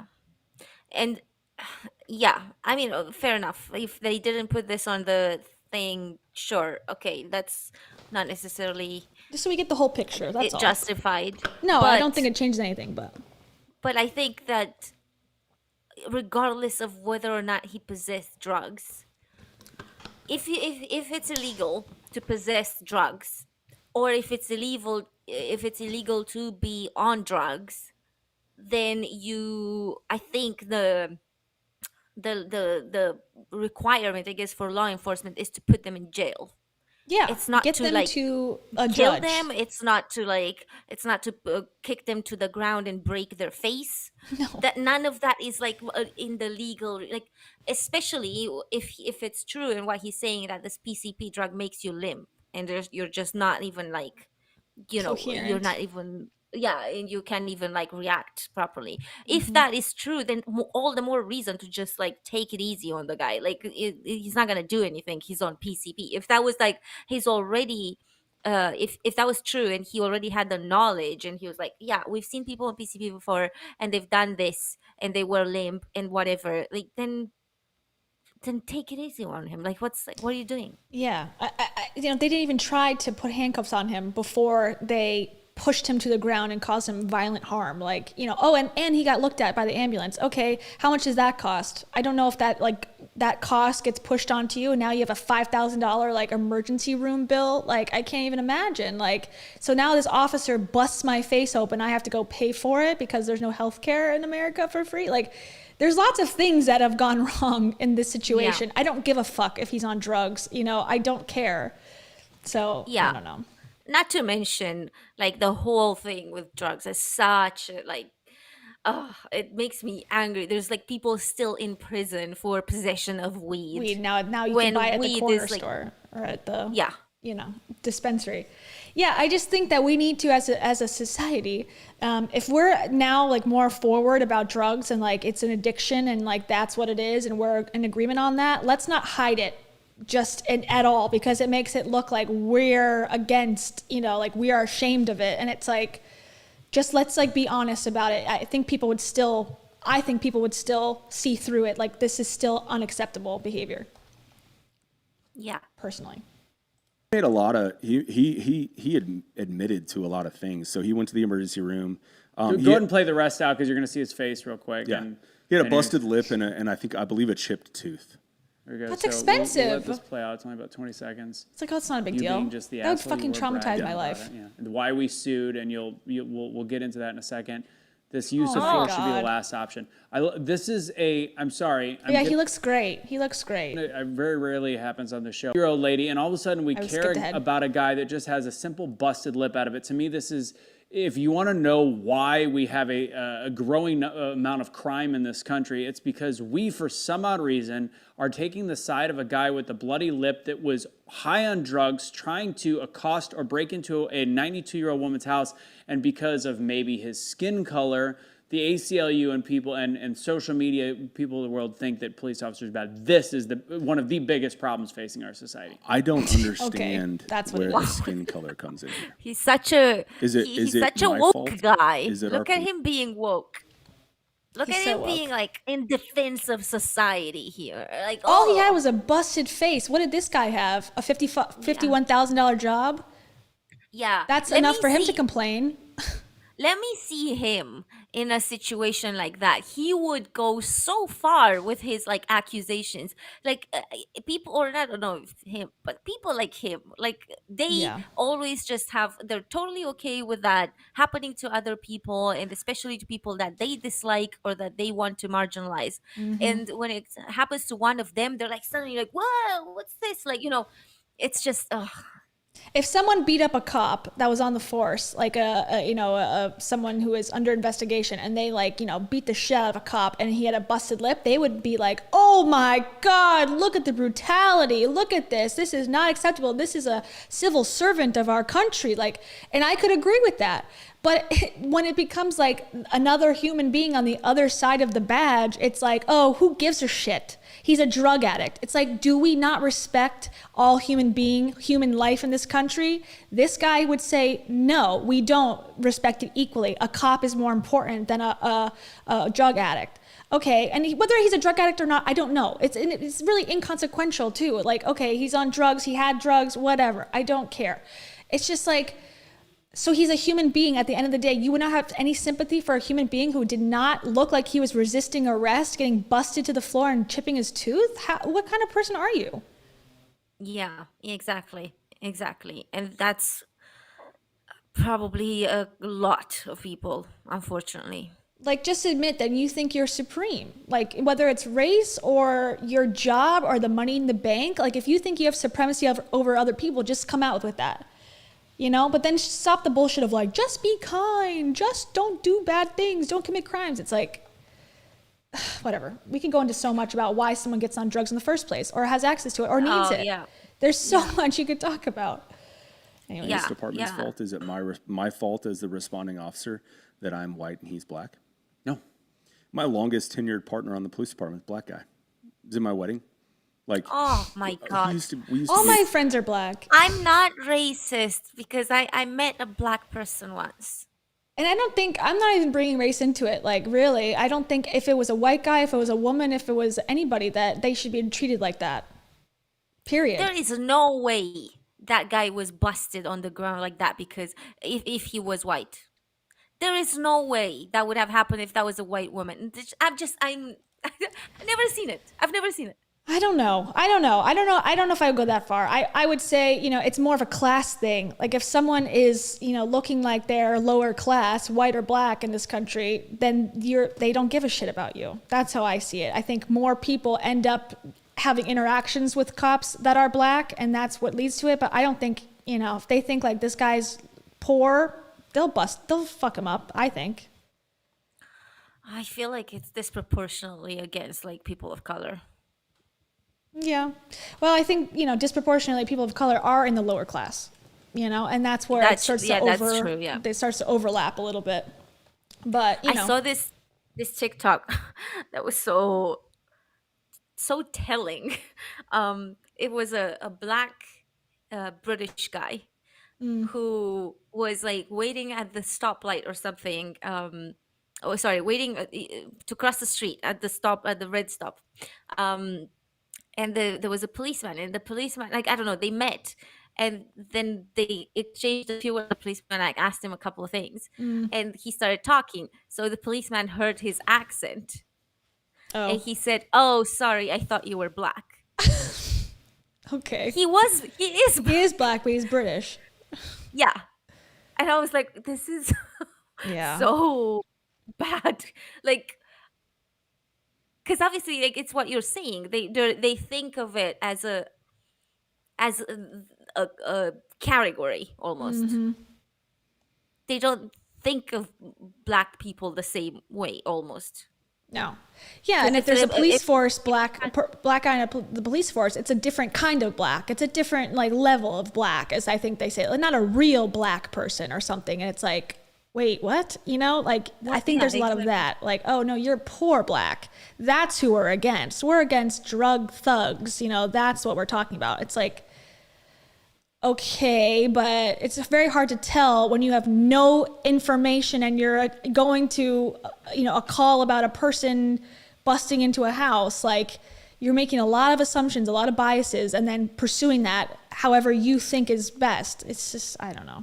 And I feel like that goes against what the law enforcement is, because law enforcement should be, and we could go in on a whole other tangent about what it is that it isn't what it should be, but what it should be is like taking everything on a case by case scenario, and not just like painting everything with a brush, not making assumptions, not like taking like the disproportionately like discriminate against entire communities just because they are like some people in that community did some things, because like white people also did things, so then like it's not like, you know what I mean? So I feel like it should always be taken one by one. Like, and that's what I'm trying to do in this case too. Yeah. Like I definitely 100% believe that there's racial profiling in this country, 100%. But in this specific instance, like how he's describing it, and I'm taking his word for it. Oh no, there's the Dave bots. Jesus. The Beetlejuice is here. The Beetlejuice is here. That, in this case, if we swapped out the victim with a white man of the same economic stature, I don't think he would go, I'm not gonna drop kick his ass to the ground. I just think that he would. Now, that's my interpretation. If it was a woman, maybe you could say maybe they would feel like, oh, we can overpower her without having to drop her down to the ground. But I don't know. I just find it, if there was a white guy, but he was like doing exactly the same thing as this guy did, I think he would also be treated with the violent, altercation as well, personally. Are you frozen? Accused of racism all the time. And my favorite part of what Aaron would respond with, he's no longer with the police department. He's actually now a United States Marshal. He people would be like, man, you arrested me because I'm black. No, I'm not. I'm arresting you because you broke the law. And Aaron would, like, wherever he was in this scenario, he would like kind of, remember the Step Brothers, where they're in the job interview and he peers around he would peer around and be like, we are arresting you. Yeah. And he's a black guy. And so where in this does race come into it's a criminal play? and that's why it's so important to talk about. We live in such a weird world where the criminals have been allowed to kind of run free. And I want to just take a couple more minutes on this. What? Yeah, criminals just run free. And also, you're not a criminal until you've been convicted in a court of law, once again. So you're a suspected criminal at the stage where you're interacting during an arrest. So get your facts straight, dumbass. You're not a criminal until you're convicted by, and even so, it's like, I don't know.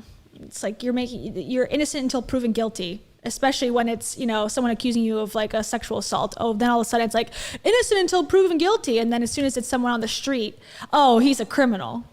It's fucked up. Yeah. And they said that about George Floyd too. Yeah. This topic is, so kind of sum this up. We can circle back at the end, but so why did they end up suing? So it was actually the way this came about. So he made a official complaint about the excessive force that he felt we used. Mm-hmm. It was reviewed by a third party. In Kansas City, we have an Office of Community Complaints. Mm-hmm. It was reviewed, and it wasn't just not agreed with.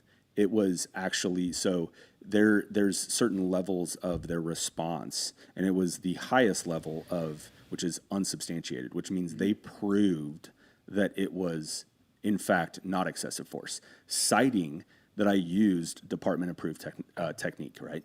So that's the first level. He filed a official complaint. Okay. We said no thanks, or not. I'm sure somebody told him to file that Not complaint. we. Yeah. Why? The third. Why? Because he's so stupid? He's so dumb because he's a criminal? This guy's an idiot. This podcast host is a literal idiot.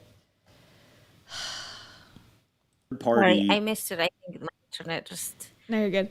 All he said basically is like they're talking about like who filed the report, who filed the lawsuit, and they're talking about like, you know, what they went through. So they said that there was a third party who said it was not excessive force, and I believe him on that. I'm sure that there was a, you know, internal investigations showing that, well, he used a technique that we teach in the police academy, and so therefore it's not excessive force.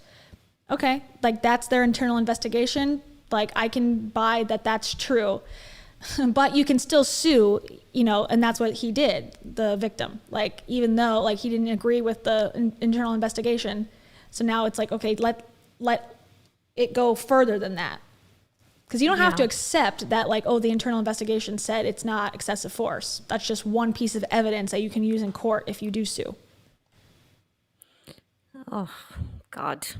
Yeah. I don't think he can sue anymore, by the way. I think it was like dismissed. Oh. I don't know. Is it? Yeah, I think I don't know. I think it is. Okay, let me look. I'll double check. And they also said, he's like, he's the podcast host, the genius man that he is. He's like, I bet this guy didn't file the lawsuit. Someone filed it for him. Yeah. Or someone told him to. And I'm like, why? Because he's a criminal. He's so stupid. He has a busted lip, so therefore he's incapable of filing court documents. Like, I don't understand the insult from them. I don't know. No affiliation. Arbiter, yeah. No affiliation other than reviewing our actions. Right. No one from the police department is employed there. They're a third-party organization. And they review our actions, and they said unsubstantiated, not just unfounded. Like, hey, we couldn't really decide. So you know, there's substantiated, unfounded, and then unsubstantiated. It was unsubstantiated. Yeah. So I you know, like I said, that happens in 2013. I leave the department in 2016.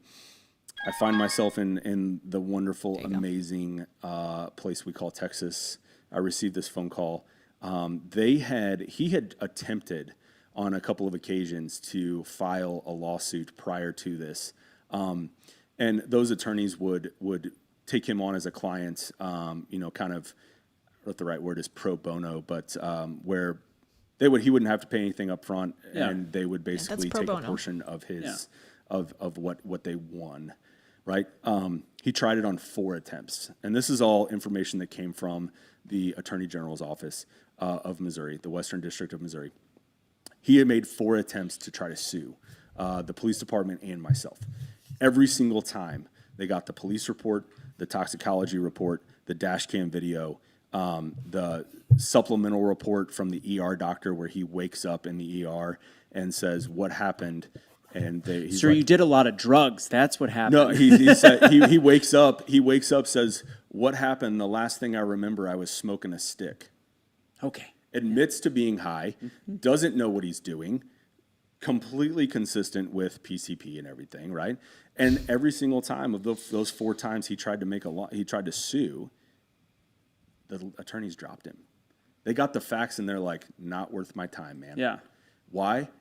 So because it wasn't. How does he know this? How would he know the inner workings of like which lawyers were taking the case or not? It seems like and also he did sue, so yeah. So like every single time except the one he succeeded. I see in 2018. The only thing I'm seeing now is like the lawsuit seeks an unspecified amount of damages and a jury trial. That's the only thing I've been able to find about it so far. Yeah, I'm trying to. I found a bunch of links, but like I'm trying to sift through them. But If you want, I can send them here. Yeah, I see one thing on Reddit, which, is not anything specific. It says parties agreed to a settlement and never went to trial. But I don't know if that's true. We're watching the same thing. There's like some Google stuff. I haven't really read everything on this. I was just trying to find out, but some of these don't exist, so I don't know. Yeah, I think we'll take. Maybe he will say. Let's keep listening. Maybe he says. Going to win. Right. So why did somebody pick it up? So, Mr. Bills gets arrested for another felony, this time a much more substantial felony. What number felony was it? I believe it was number 7 was what I was told. Lucky charm. Gets to, as a part of a plea Fuck you, Anthony. God, deal, he's so gets obvious. to throw out some convictions from the past. Jesus. And as long as he pleads guilty to this new trafficking offense. Gets a public defender. You realize how ridiculous this sounds, right? Yeah, no, I absolutely do. He gets a public defender, and the public defender... Your wife is sued for fucking scamming. So, okay, so now you're a person that has no rights anymore, that can just be physically assaulted because you have criminal issues? Like, look at yourself, dumb shits. Like, oh my God. It doesn't make sense. Like, oh, well, yeah, because he was involved in a different case, criminal case. Like, yeah, he deserved what happened. It's so ridiculous. He shouldn't be able to sue in this instance because he has other issues. Like, I don't know if it's my brain or like, I don't know. Like, I'm like, you can't see that those things aren't related, especially in the court of law. Is this video recent? It's from July. Yeah. Oh, well, yeah, she was sued in like February. Yeah, she's doing her own court case. So it's like, okay, for this guy to be like, you know how ridiculous this sounds? That someone that's got criminal issues is like trying to sue someone else for, being beat up. It's like, no, I don't really see how it's ridiculous. I don't think one, makes the other not okay. And I just noticed in the background, you see this, like the wood? Remember the wood? Every man that has a podcast has the same wood background. This guy also has brick. Exposed brick and wood paneling.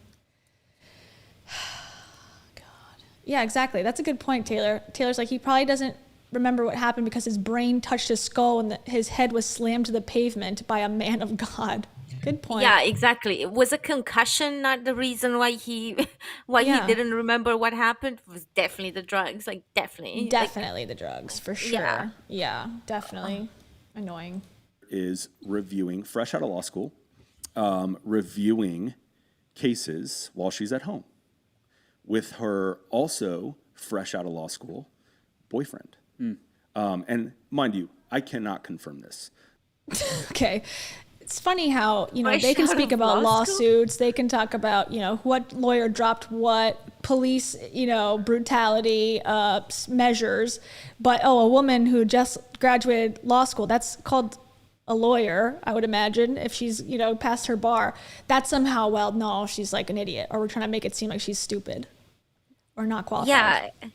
Yeah, so what's the problem with someone who's fresh out of law school? They still did 6 years or something. It's more law school than you have, Jordan. Yeah, but that's fine because you can't use words like since inception. Yeah. You can't confirm it though. It's like, okay, so this is just fake then, right? It's from Reddit also. Okay, sorry. School boyfriend. And mind you, I cannot confirm this. This is what I am being told by my legal representation. Mind you, this is none how of it comes this about. True. Mind you, this is a reviewing fictitious cases story. at home, Netflixing and chilling, right? Slides is reviewing Netflixing and chilling. I mean, that's sex. Excuse me. Mind you, I can't confirm the Netflix and chilling. Where did you get this info, this intel, sir? I don't know what he's talking about. I didn't go back. I'm sorry. I missed the whole day. I was talking about the wall.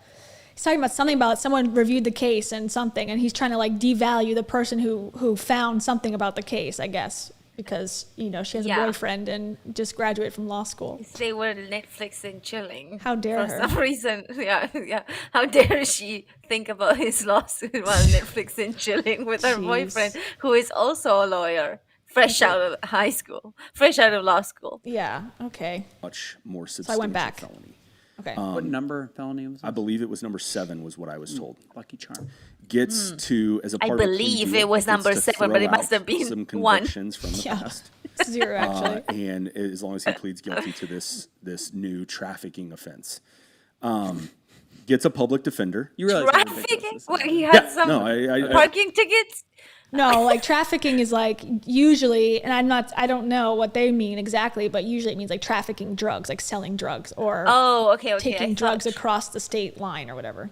I'm assuming is Right, what they're fair talking about.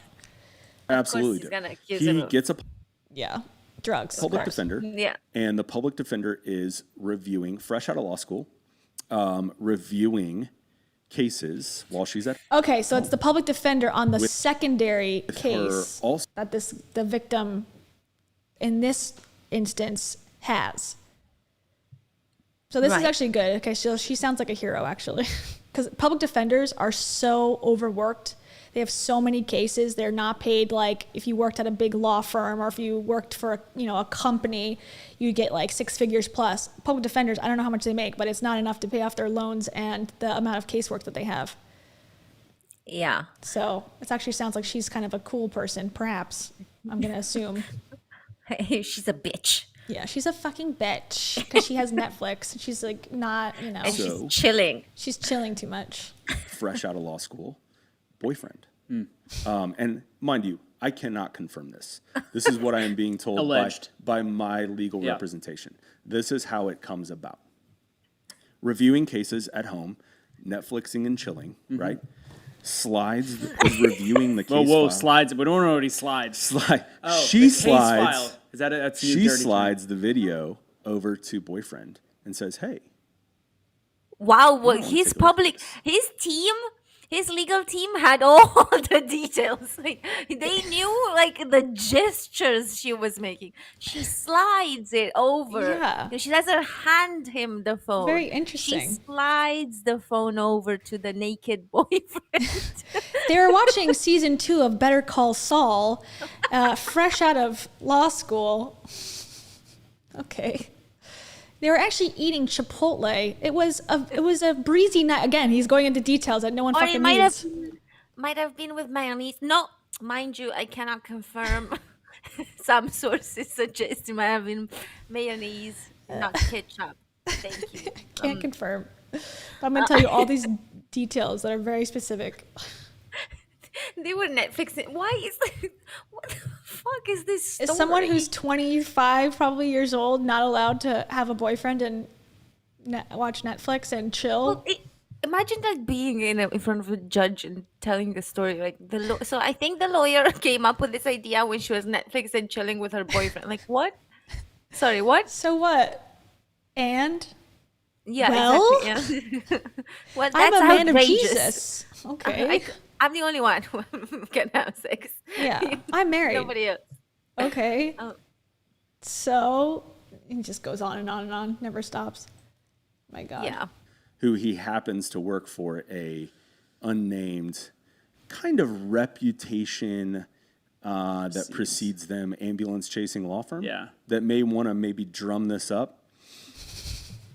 That attorney reaches out to him and says, "Hey man, we'll sue for you. In fact, I already made a phone call. The ACLU wants to piggyback on this, and we'll sue you. We'll sue you for Good. you." Wow, So he knows had so given up. many He had tried. details. Attorney saw it. What does it have to do with anything He anyways? knows everything Yeah. about how this went down. He didn't know. He forgot because he was in Texas somehow and was on a mustache date with Brittany and had no idea any of this was transpiring. However, knows every single detail about how the case came to be. Yeah. Shocking. It's amazing. It's quite the Yeah. feat. Jesus must have told him. Okay, I'm sorry. Absolutely. But, the shift there is the culture had kind of shifted, right? Yeah. Now what do we have? It fits the narrative. Yeah. Oh my gosh, white cop, black guy. There's a slam. It's not a slam. It's an arm drag and a leg sweep. Yeah. It's not my fault he went limp. Sorry. And I want to say this, brother. The lawyer didn't know the technical police enforcement just like term for arm, what did he say? An arm grab in the feet sweep? I'm writing that down. It's not my fault he went limp. That's a good Yeah. soundbite. Jesus. Yikes. Oh my God. I didn't trip him. I arm dragged him and, and feet swept him. Like, if you use the official terms, it's fine. Bye, kitty. Bye. Love you. She's over Would it. I do it all over again, knowing what I know now? Absolutely. Yeah. He went limp. Jesus! He didn't fight oh back. my God. I didn't. No remorse. The guy did not attack you. The guy got a busted face for no reason. Nothing happened. Oh my God. And another part of this too is like, okay, you arrested the guy, you put him in handcuffs, whatever. Guess what? He got out and he committed another crime, allegedly, immediately after. So what was your police work really good for? Fucking nothing. So maybe it's, it's not the best thing in the world to just arrest people for being on drugs. Because, like, what happened immediately afterwards? Allegedly. It's like, okay, so maybe this isn't the problem we should be solving here. Yeah, no, that's okay. He got into the police to help people. Yeah, totally. Help himself. I know that at the time, though. Do I want to hurt somebody? Yeah. When it's when it's like when it doesn't fit the situation, or I'm not defending myself or some other innocent person? Yes. Absolutely not. Yeah. No, I don't want to do that. It's just the part of doing business. It's a byproduct. So as somebody that has not served as a police officer, when I hear about somebody was, if I knew that somebody was trying to break into a 92-year-old woman's house, I'm not going to lie, as a human being male, I don't give a shit. I really don't. If you hurt them, I don't care. And I think that if we as a society had more of that mentality, where it's like, let's stop glorifying criminals and say, cool, somebody doesn't want to get hurt. This guy was trying to hurt somebody else. Yeah, well, we don't know that. Yeah, he is 1,000. Thank you, Jordan. Yeah, we don't know that. Yeah. Thanks. Keeping this dude on track. And it's like, this is a new thing. He's also like, this is a new thing. You think crime was much better handled in the 90s? You think crime was doing much better in the 80s, 70s, 60s, 50s? No. If anything, it's gotten a lot better. At least we're talking about it as a society and weighing the goods and the bads of certain things. I'm all about let's change it. I think the best thing that can come out of this is let's review all of the law enforcement techniques that are taught in police academy and change it. That's what I think step one should be.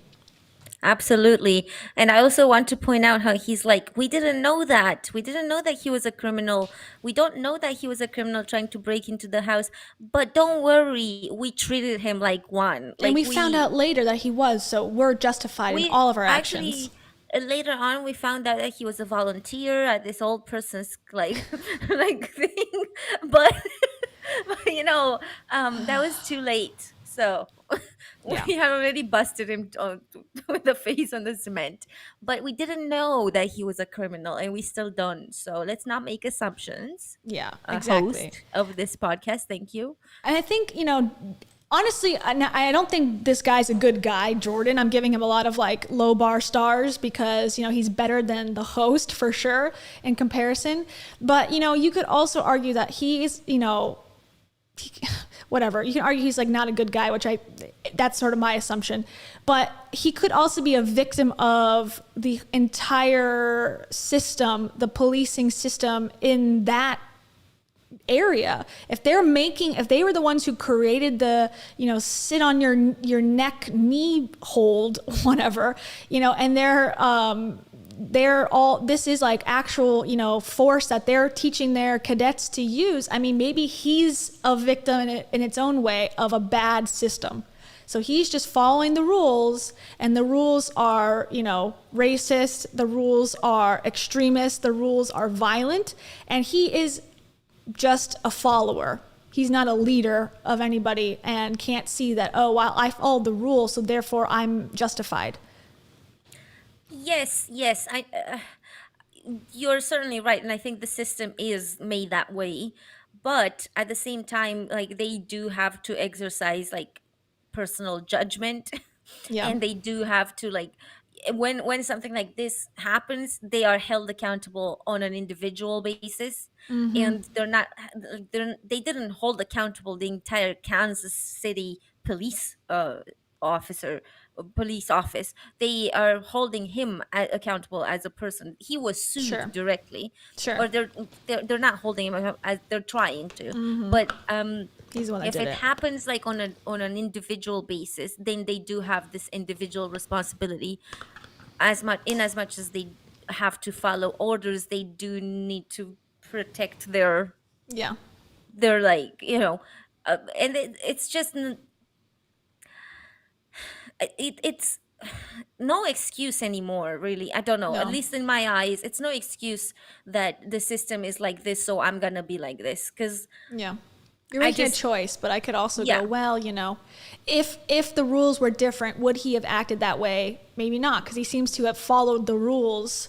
So maybe it's like people like that need to be controlled for a reason. They need to be forcibly restrained from, exercising violence onto somebody that they're arresting.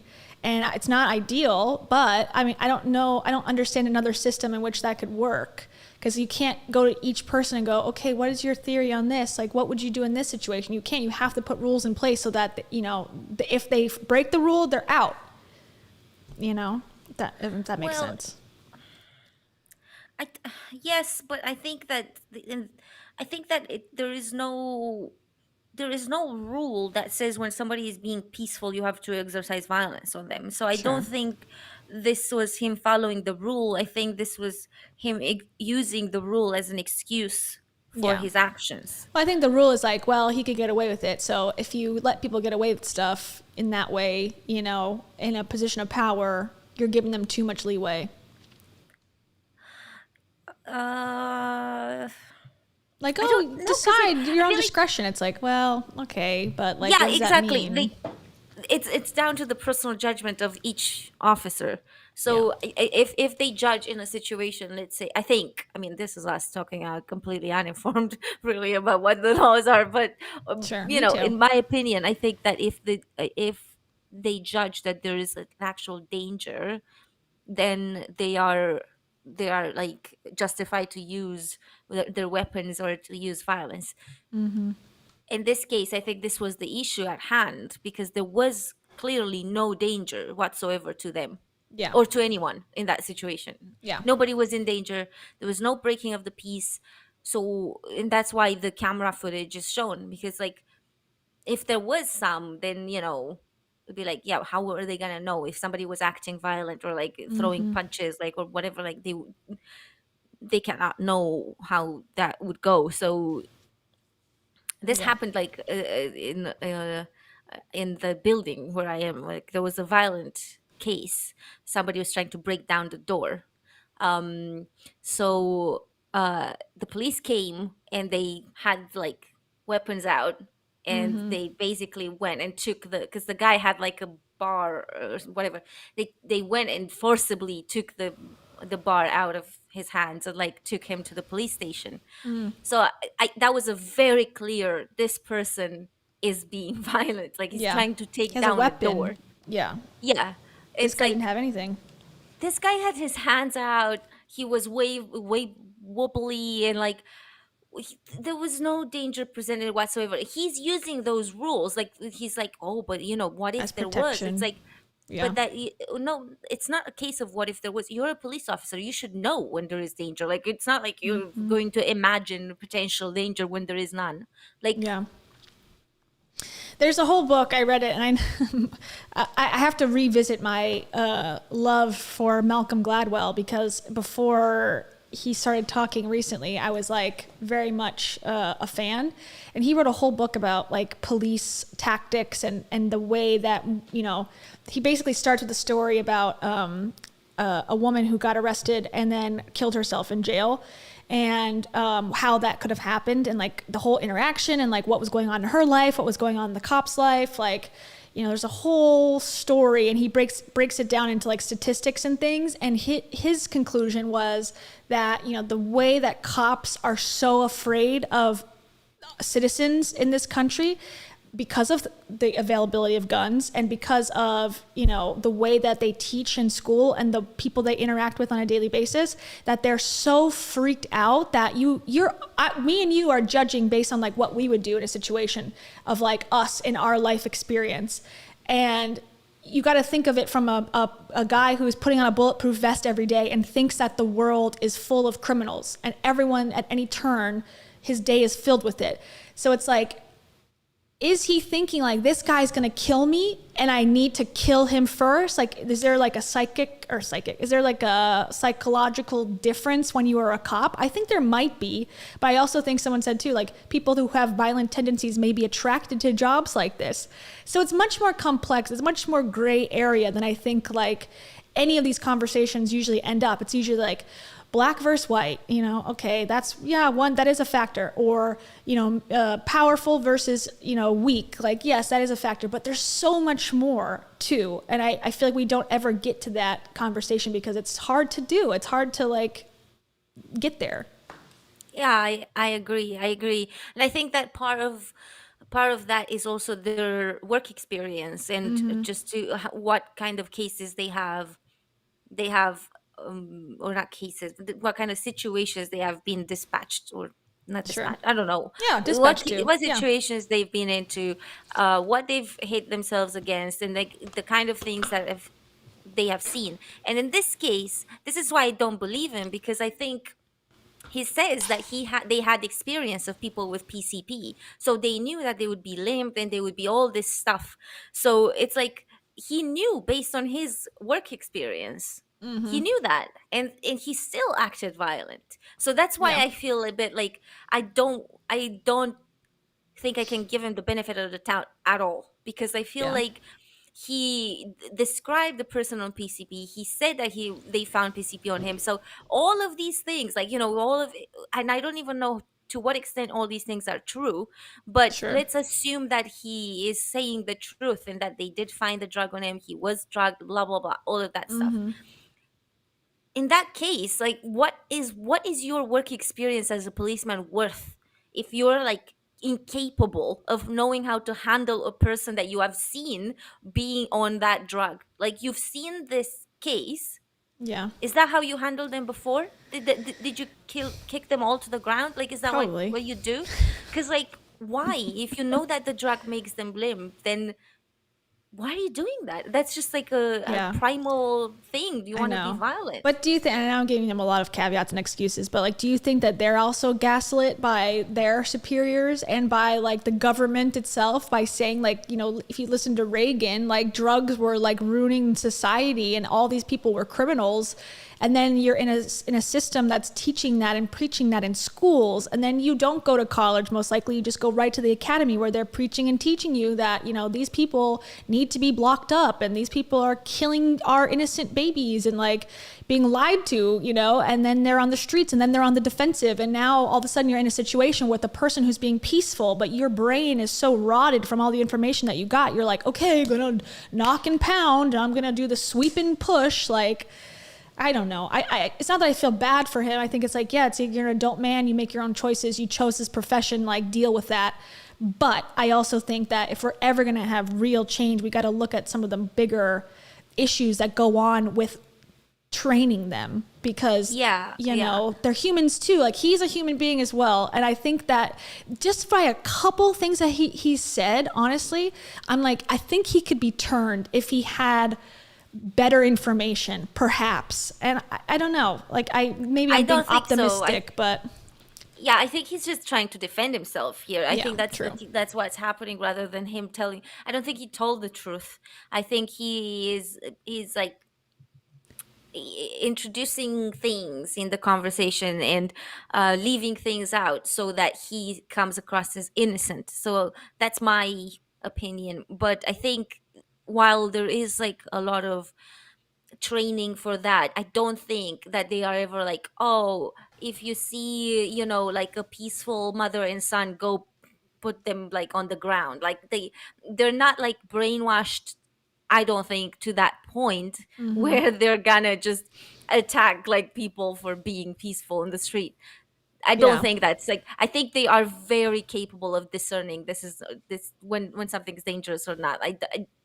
Because especially if they have been in dangerous situations, they are able to tell, okay, we're in danger. Like, but what danger is there where there's like 5 of you and one guy who's wobbly? Like, there's no, there's no way in hell that they thought that was a dangerous situation to them at all. Not to mention, the guy had no weapons. He had shown his hands, like he was completely fine. They had the power in that situation. They had weapons. They were police trained. They were like, if they if they're not capable of discerning that that's not a dangerous situation, then like it's a lost cause at that point. Because like it's like, what's your job? That's your job. You must be able to tell. We gotta think of the type of person, again, who's attracted to this. It's like probably a high school educated man who at some level doesn't mind, at the very least, a violent confrontation possibility on a daily basis. So you already have a certain part of the population who's going to be in these professions, and then you're teaching them with other people who come from generations before us. I mean, if like let's say his captain is like, I don't know, maybe he's in the 60s, 70s, perhaps, maybe 70s too late, but his captain before that, like segregation was, a thing. Like some of these, higher up cops, probably in the South especially, like their teachings, their mentality, they're the ones leading the culture of the police department and the sheriff's office. Now that's trickling down into all these new recruits, and soon, eventually, it'll maybe change. But like we're still dealing with people who are in the workforce that it was okay to be overtly racist and to deny people, housing because of their skin color. So I feel like as much as I go, yeah, this guy's an asshole, he's in the right place to have that be confirmed to him that he's actually righteous, what he's doing, his actions. And I think that's what the problem is, that he feels like, no, I'm a good cop. I follow the rules. It's the society that's wrong. The story that he's been telling himself ever since, because there is no way in hell that he's telling himself, no, I'm a terrible man. That's not. No, I don't think he thinks that. But no one else is telling him he's a terrible man except for the evil left. Exactly. And he's not about to just like join the left and believing he was wrong. Like, because then, Sure. I do think the system is very, very racist, and I think it's like due for an upgrade. Like, we need better people to go into the police force, because we need cops. We need them. Like, I'm not going to sit here and say we don't need them. Like, we'll be fine without them, because this is what I always tell. And Stephen and I talk about this a lot. And he thinks that sometimes I'm almost too pro cop, which is interesting because I feel like I'm not. But I do end up getting in this defensive mode. Like, well, is it their fault? Is it fully their fault? But let's say we abolished the police and deputies. There's no more law enforcement officers. So do you think that group of people is better off as like a private militia who is still allowed to own guns, who is still going to have the same tendencies, the same mentality that they have now, that if we got rid of any rules, that would be better for us? No. I think we need to keep them where they are, but make the rules a little bit more inclusive and bring in more mental health professionals, which would require more money to do, which is a controversial topic too, about defunding or whatever.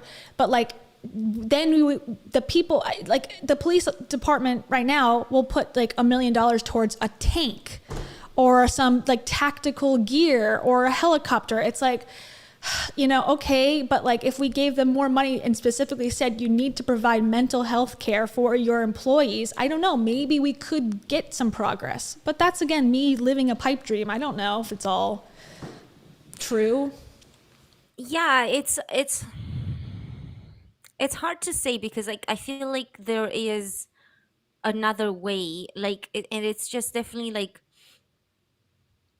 a better, like there's countries where it's better done. Like I don't want to like say that the UK is not racist, because I do think they are as well in the police as well, but at least they don't have guns, for example. True. So it's like there's places where I guess there are other ways of doing things. So it's like, people were laughing so much on TikTok because they saw this policeman on a horse in the UK. And like they were like riding the horse in the street and like trying to stop the crowd. I can't remember exactly what the thing was, but they were like ah ha ha, like I think it was like American stitching it, like this is like what you got, like this was hilarious to them. It's like, yeah, but have you seen a horse? It's like this huge, like scary, like, you know, Yeah. animal. It's like he's not to be reckoned with when he's on a horse. Like it's not exactly like, do you know what I mean? But that's the thing, like the being that policeman being on a horse, it's not going to kill people. Yeah. So Well, it's the that's why same thing. they're thinking, they were laughing almost at it, because like it's not the danger of losing your life, but that's the point. But why should the people in the crowd lose their life just because there's a policeman there? It's like there's like a million other ways that things could be done. Like it's not just violence or else. Like you know, or it is just violence or else. Like there's other Yeah. ways to train them, and that's for sure. But I feel like I do not want to take the agency of people, because I think away from them, because I think that there's police officers that don't act like this, and then Oh, they probably definitely. went through the same 100%. training. And that's why I hate that it, you know, it is like every cop is bad, like a cab, like people say that. And I'm like, you know, I don't agree. I think there are cops that are good, you know, and I guess like let's make it full circle. When I see a guru scamming people online, promising like, you know, to teach you how to make $1 million and whatever, I'm like so annoyed, because that job is fake. It's a fake bullshit job, preying on vulnerable people, trying to take their money. A cop at least is going out to a job and doing, you know, a public service. Now, yeah, we're talking about like when crime is here and violence and all that stuff, but that's not all they do. Like when there's traffic violations or there's like a, you know, a street light out, they do go out there and they, you know, guide traffic. That's not an easy job. Like I don't think anyone would say being a cop is like so simple. You have to physically go out in the community. There's nothing working from home. You have to go out there. There's a lot of issues with it, but at the end of the day, I respect a cop more than I respect an online guru scammer bullshit job. I'm gonna just take people's money and lie to them. But it's like, okay, so if I believe that, then how do we make it better for them? And also, like, their mental health is not being taken care of whatsoever. And I really believe when I've been stressed and my mental health is not in check, I've been way more aggressive, way more rude, way more all these things. And they're having it on a super hyper level. So it's like, and this is going to sound so stupid, but it's like, you know, taking care of the situation from a place of love as opposed to a place of like, you know, the same way they're approaching us on the street, it's like we're approaching them back. And I'm not saying that that's not justified, but I just don't think it's going to solve the problem where it's like aggression, versus aggression. We're all just like, it's not cop versus person. It's like a bigger issue, I guess, is what I'm trying to say. And they let us fight it out on the streets. And it's like, we need to go to the politicians. We need to go to the police chief that gets voted in and like look at their policies. Like it's bigger than just Jordan versus the victim. It needs to be and should be bigger. Oh Yeah. God, there's Dave. Damn it. I totally agree. I think that the issue is a lot larger, and I think there is like definitely like some innovation that needs to be done in the way that it works, and not just in the US, but in many countries. Like in my country is like so corrupt that I don't even want to get into it. Like Yeah. but like, don't okay. worry, Andrew Tate got into it. It's all Yeah. but I think that I feel like there is the way to get to that place of getting the system to be changed, of potentially reallocating budgets and whatever, like potentially bringing mental health, like counseling into it, etc. The way to get there is by seeing the damage, and this is like this is one of the cases where there's been damage. Like unless we see these cases, unless we see what happened to George Floyd, and we see what happened in this case to Bill, like we don't know what's going on, and nobody's gonna fight for that cause because we don't know what's going on. And I think there's like a level of raising awareness via each case, if that makes sense. And like in Sure, each I agree. situation, More transparency. yeah, and in each situation, like in his name is escaping me, Jordan's case, while I believe that he is like leaving things out and stuff like that, Sure. I do agree with you that I think that there's a level of training that is probably like allowing him to do things that are violent when they shouldn't be doing things that are violent, and he can use that as an excuse. But unless we see these things, we're not gonna know just how deep the problem runs, and just like where, do you know what I mean? Like I feel like and that requires barely more starting money too, to have everyone have a dash cam, everyone have a body cam. Like that's more money, more resources, more tech involved, more employees. Like I'm for it. I think that the openness of all of this is necessary for this to work, because we pay them with our tax dollars. So we should know exactly where every dollar is going. And I think the more transparency, the better. And have us be able to have a say as to where things go. But like in response to, let's just get rid of every cop. It's like, okay, so what if there was a sexual assault that happened at, a home or on a campus or like, what do we do with that? Like that happens. 2 citizens involved, a victim and a perpetrator. We just, like, that's okay now. Like, we just don't ever, there's no paperwork we file. There's just like, those just run rampant. I just don't see the future where that's realistic. We need to work in the system that we have and make it the best we can, but we can't get rid of, the justice system sucks. Like the judge but if we don't have that, everyone just gets away with everything, or there's no repercussions for anything. So it's like, I don't know. It's hard to, because I would feel extremely unprotected if there was nowhere to turn when something happened. I would feel I would feel like alone and like in danger. Or your house is burning down, and you're like, well, there could be someone that's bad coming to help. So like, we just got to let it burn. Like that wouldn't work. It doesn't work. So I just feel like it's kind of an unnecessary argument, or it's an argument, but it's like, then let's figure out what another option. Privatize it. I just don't find that. Now it's run by profits. Like, God, that would be 20 million times worse if now we're making money based on every time you pull someone over, like that goes to a corporation as opposed to the government. It's just, God, I don't think making it corporate is the answer. No, I think if anything, making it more socialist would be the answer. Anarchy, yes. Yes. I don't know. Like, yes, it's not perfect, but like, no one's going to prevent anything. But like, okay, so we're just letting people get away with everything, Like, so, okay, then we kill the people. I don't know. It just seems like, okay, it is anarchy. And maybe that's the solution for some. I just don't want to live under an anarchy system. I don't know what the defund the police thing is, to be completely honest. I feel like it's a lot bigger than I understand it. And me too. Just don't quite get... because I would not want to live in a country where there is no police at all. Like, agreed. Or if Amazon was running the police, I would be like, no fucking thank you. Because I think when people say get rid of the police, like, and they're supporting of that, like then a corporation could come in and go, okay, well, we'll pick it up, we'll take it over, and then now we're in like a complete nightmare scenario. But, I don't know. I'm just one person. I'm just saying what I think. I don't think that I hate everyone who, thinks differently, because it's interesting. And I think we need to talk about this stuff. We're just like this podcast guy. We like to have conversations. Yeah, exactly. We should invite him on. Like, I've changed my mind. Never.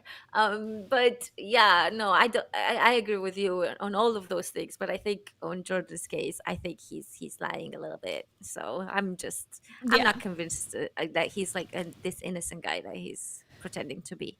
Yeah, and I think like we said, there's like millions of cops, I would imagine, right? Or at least hundreds of thousands of cops in this country. The country is huge. We're seeing videos, and even if we see 10,000 bad cops doing something in a day, it still means that there's a lot that aren't. And I just think we need to keep that in mind. Like, statistics are important when this comes to this type of thing. And I don't believe that all cops are bad. Sorry, I don't. Like, I know that's, apparently not. No, of course they're not all bad. No. Yeah. And Derek Chauvin, or whatever his first name is, went to prison. Like, that is justice. Like, he got caught. Yes, I mean, he went to prison. Agree. So I would agree with that, but I think there's loads who didn't go to prison because the system protected them. So I don't, but I don't think they're all bad. I think it's just yeah, some of them are bad, and some of them are trained in a way that enables them to do things that they shouldn't be allowed to do, or enables them to discriminate, or Totally. But let's fix that. Let's not throw it away and then start with nothing. Like, I feel like we have, a basis that works if we were to fix it. But I think it's hard to fix it. I get it. It's easier to just go fuck it. But like, I don't think that's the solution either. Yeah, I don't know what the solution is. Definitely not to be not protected in any way, because then everyone is fucked. Yeah, agreed. Yeah. This is a big conversation. It is. I kind of like it though. I was not quite aware of how deep this would go. I know. Sorry. I know. I feel like I need to do some reading on that, because I've not lived in the US. I feel very... Things aren't good, if you couldn't tell. No, that much we can see from across the pond. We can tell that. But I think me personally, I need to read on what they mean when they say defund the police. Like, what's the aim and how they want to do it, like all that stuff. I don't know anything about what they mean, because if it's just remove all funding that goes to the police, I'm like, okay, but what happens if what happens in that situation where somebody break into your house and you're like, who do you call?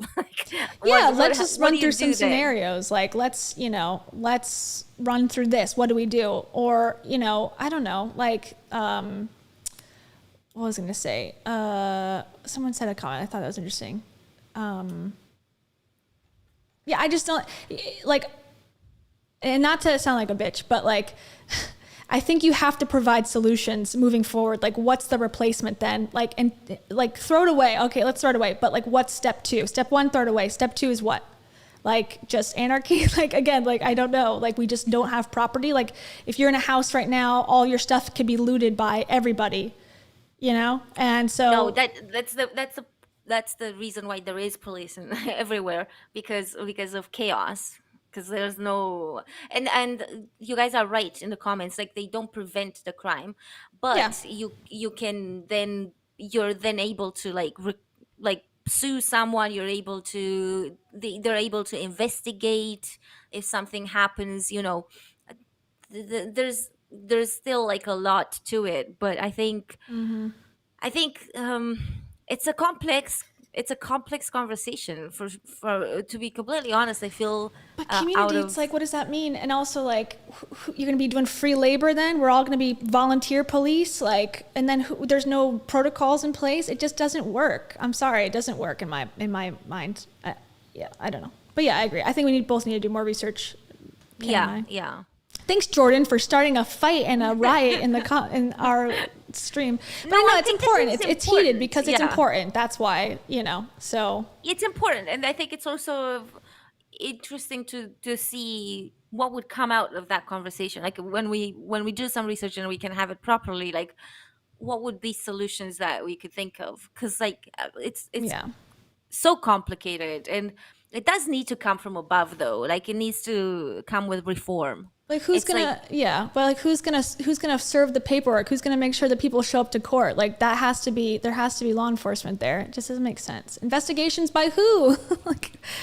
Maddie, I'm sorry, but you're not making sense. I'm sorry. It doesn't match. It doesn't make sense. It's just who are you reporting it to? Report a crime to whom? If there's no police, where are you reporting the crime to? Yeah, it doesn't make sense. I would not feel safe. I would not feel safe if there was absolutely nothing. Yeah, you have to have something. I have literally been in situations myself, where sometimes they happen with people I loved. So it's I don't. While I believe that people are good at heart, I also know that we can be very malicious. Totally. We have instincts. We have primal survival instincts. I don't know. I think, for example, theft would be a thing that would happen nonstop if there was no fear of going to prison, no fear of being caught. Yeah, I mean, I'm all for it. I would love to live in a place where there's no, any of these issues, but I just don't, I think it's like almost opening it up to a worse issue where like the wealth gap in America is already, at least as a poor person, you can call the police. As a rich person, you could hire private security. So if you take away the police, the rich people still have private security that they could hire and pay and do stuff for. It's like, it really, you know, at least there's something for every level of the chain. So that's my perspective. Like, we can talk about this further. I think it's a good thing to talk about. Yeah, it's a good starter to the conversation. But I definitely think that the answer would be in some sort of reform. But what that reform would be, like, this has to come from like people who have studied the system and they understand it. And, you know, you need to know what you're dealing with in order to be able to fill in the gaps and to be able to like make it better. Yeah, I agree. I'm all for it. And it's like, you know, I guess I don't see myself as like smart. So I'm like, there's people who are thinking about these things at a deeper level, like you said, than I am. And so I only can think of like, you know, my own perspective from it. And it's like, it just seems like, you know, there's things that we could do now, but we're not. Yeah, and I think I mean, to me, not to derail the conversation, but to me, like, just taking guns away from people, like, that would be step Helpful. one. Yeah, Thank you good very luck. much. That will take it away, and then, you know, maybe you'll get to the point where there's no guns for police officers either. Like, why would they need the guns if nobody has guns? Like, you know, it's Yeah. Yeah, and it's good to hear perspective because, like, I feel like if I talked about this with people in person, it would be very PC, like no, everyone just needs to love each other. But at least, like, I feel like through like the internet, we can at least hear people's like true perspectives, and like it's helpful because it's like I need to know what people think so I can understand like what they're thinking, and then it helps me understand what I'm thinking, and then what we can like come together and see. But if everyone's kind of like, you know, not really sharing their true opinions about things, then it's hard to know where anyone stands. So this is helpful, honestly. It really is. Yeah, it is. And I think, you know, to some extent, this is what religion was. Religion was a set of rules, and there wasn't a thing, a repercussion that you would have in, at least according to like Christianity. There's no repercussion that you would have during this life, like Later. karma. I feel like, to my understanding, karma is something that does happen in the same life. But in Christianity, all of the punishment is coming in the afterlife. So you have this set of rules, and I think this is why religion was sort of like so well put in place. Accepted. Because like it was not even accepted, but it was like it was, religion was funded. There were churches, like mega churches and huge things. I don't know how they are in like in the US, but like in Europe, these like old churches that were gigantic and gorgeous, and you can see how much money was put into that. Like there's actual money given to these people. Like, yes, we want you to keep spreading these rules, like, you know, things like that. So I think that's what religion was like. It's just like, we'll give you the 10 commandments, don't steal, don't, you know, like all these things, and they are basically that. There's just there was still a need there was still a need for an extra force, like when it came to it.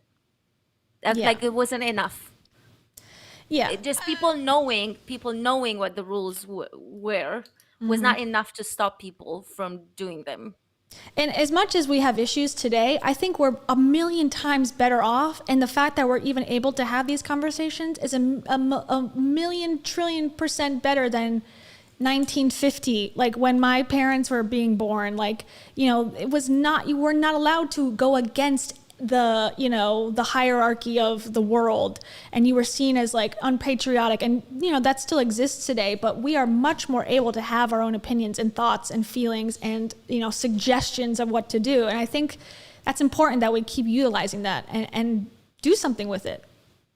Yeah, it starts I feel like it all starts with social consciousness, and I feel like the law and the judicial system eventually catches up with like social consciousness, but it's always first started within people, like being like, this is unfair, this is not true, and then I don't feel like the law starts these at all. I feel like they're always late to the party, but you know.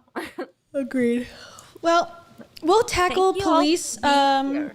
systems tomorrow, next week. Yes, sometime. The judicial system and also the police force and what we can do about it. But yeah, I think there's things that we can do, but we all need to think about it a lot first. Everybody, homework. So we Do need your to read research. on what the defund the police thing is, and you know, we have a lot of reading to do for next time. Well, we were going to talk about Brittany interesting. Dawn, and then we went to Brittany Dawn's very controversial husband. So Oh gosh, we switched topics like 30 seconds before we started. That's my bad. So No, it's all good. Like, I think this was like probably the biggest laugh I've ever had with the Monet. guy, like Monet. Yeah, the Monet shilling. It's like, that this was is so something good. I never saw coming. That Like, was classic. That was a combination of all the worlds in one. yeah. Yeah, we Anyways. had like an MLM activist thing. Yeah. Just Oh my God. talking about society and the problems with it. You know, we live in a society. And Yeah. went all downhill from there. Apparently. Yeah, everyone just like choose joy, right? Like just fuck this. Choose happiness. Become insane, and all these problems will go away. Yeah. I like that actually. Let's make a presentation and debate. I like it. Everyone present your PowerPoints about how to fix the policing in America. You know what? That is probably what we should do as a country. Like, that's probably the only solution. Like, citizens come up and go, we got to vote on this. Okay, today, referendum, put it on the ballot. Which one do you want? Here's 20,000 presentations. Oh my God. That would be hilarious. Yeah, and then we'll solve education issues and debt and the financial budget. And home ownership. Oh my God. Let's talk about home ownership and like controversy that'll bring up. So much. God. Like who can buy houses, who should be allowed to buy houses, how many. Oh my God, there's so much debate. Yeah, that is a biggie. There's so much. It's so little time. But we'll do it at some point. We're here always. Next time, landlords. Yes, landlords. Are they ethical? Vote in our poll. Absolutely. Okay. We Well, should actually do that poll. Yeah. I know. I like that. Let's meet again next week, probably Wednesday, but we're going to keep everyone updated. I always say that and then we never do, so I'm sorry. Yes. Okay. So for next week, I am just breaking news, everyone. I'm moving countries again. Are you guys used to me moving all the time? Congrats. Thank you. Thank you. So I'm potentially, I mean, I already have my ticket. Just unless something goes really wrong, it should be fine. I'm moving on Tuesday. So next week, we're going to confirm. Hopefully it's on Wednesday. If I don't have internet or whatever, like we'll rethink. But so far it's in pencil. So Excellent. Well, we wish you luck. thank you. Woo! I'm going. It's exciting, I'm so though. excited. Yeah. I'm so that's excited, awesome. but it's gonna be so cold when I go. Yeah. I'm back to the cold, which is, you know, I'll be fine once I have the right clothes. I need to do some shopping, apparently. Yeah. Shopping. Yeah. I need to get some jumpers and just some very warm jackets. Sweaters. Yeah, you need like Yeah. a petticoat or whatever they call it. Scruffy cones. Scruffy coats. You might run into him because I think he lives in England. No, right? he lives. Yeah, but down a little down, an hour or two down. But He'll be meal prepping yeah. all over the country. yeah. I'll go pay him a visit. Be like, hey, are you still have okay? some of the wine? Want to go for a drink at the pub? Want to go live on Instagram? Yeah. Come on our show. Scruffy cones. Do you like women? No. Oh, yeah, let's lighten up the mood before we go. Okay, let's like play one for the road. Why do you follow me if you don't already own my book? Yes. Love you. Real quick. I love you. And I'm rooting for you. Love you. I'm rooting for you. Rooting. All right, everybody. Peace out. I gotta go to the bathroom again. Clear. Clear. I need to clear out the liquid. Clear. Clear. Bye. Bye.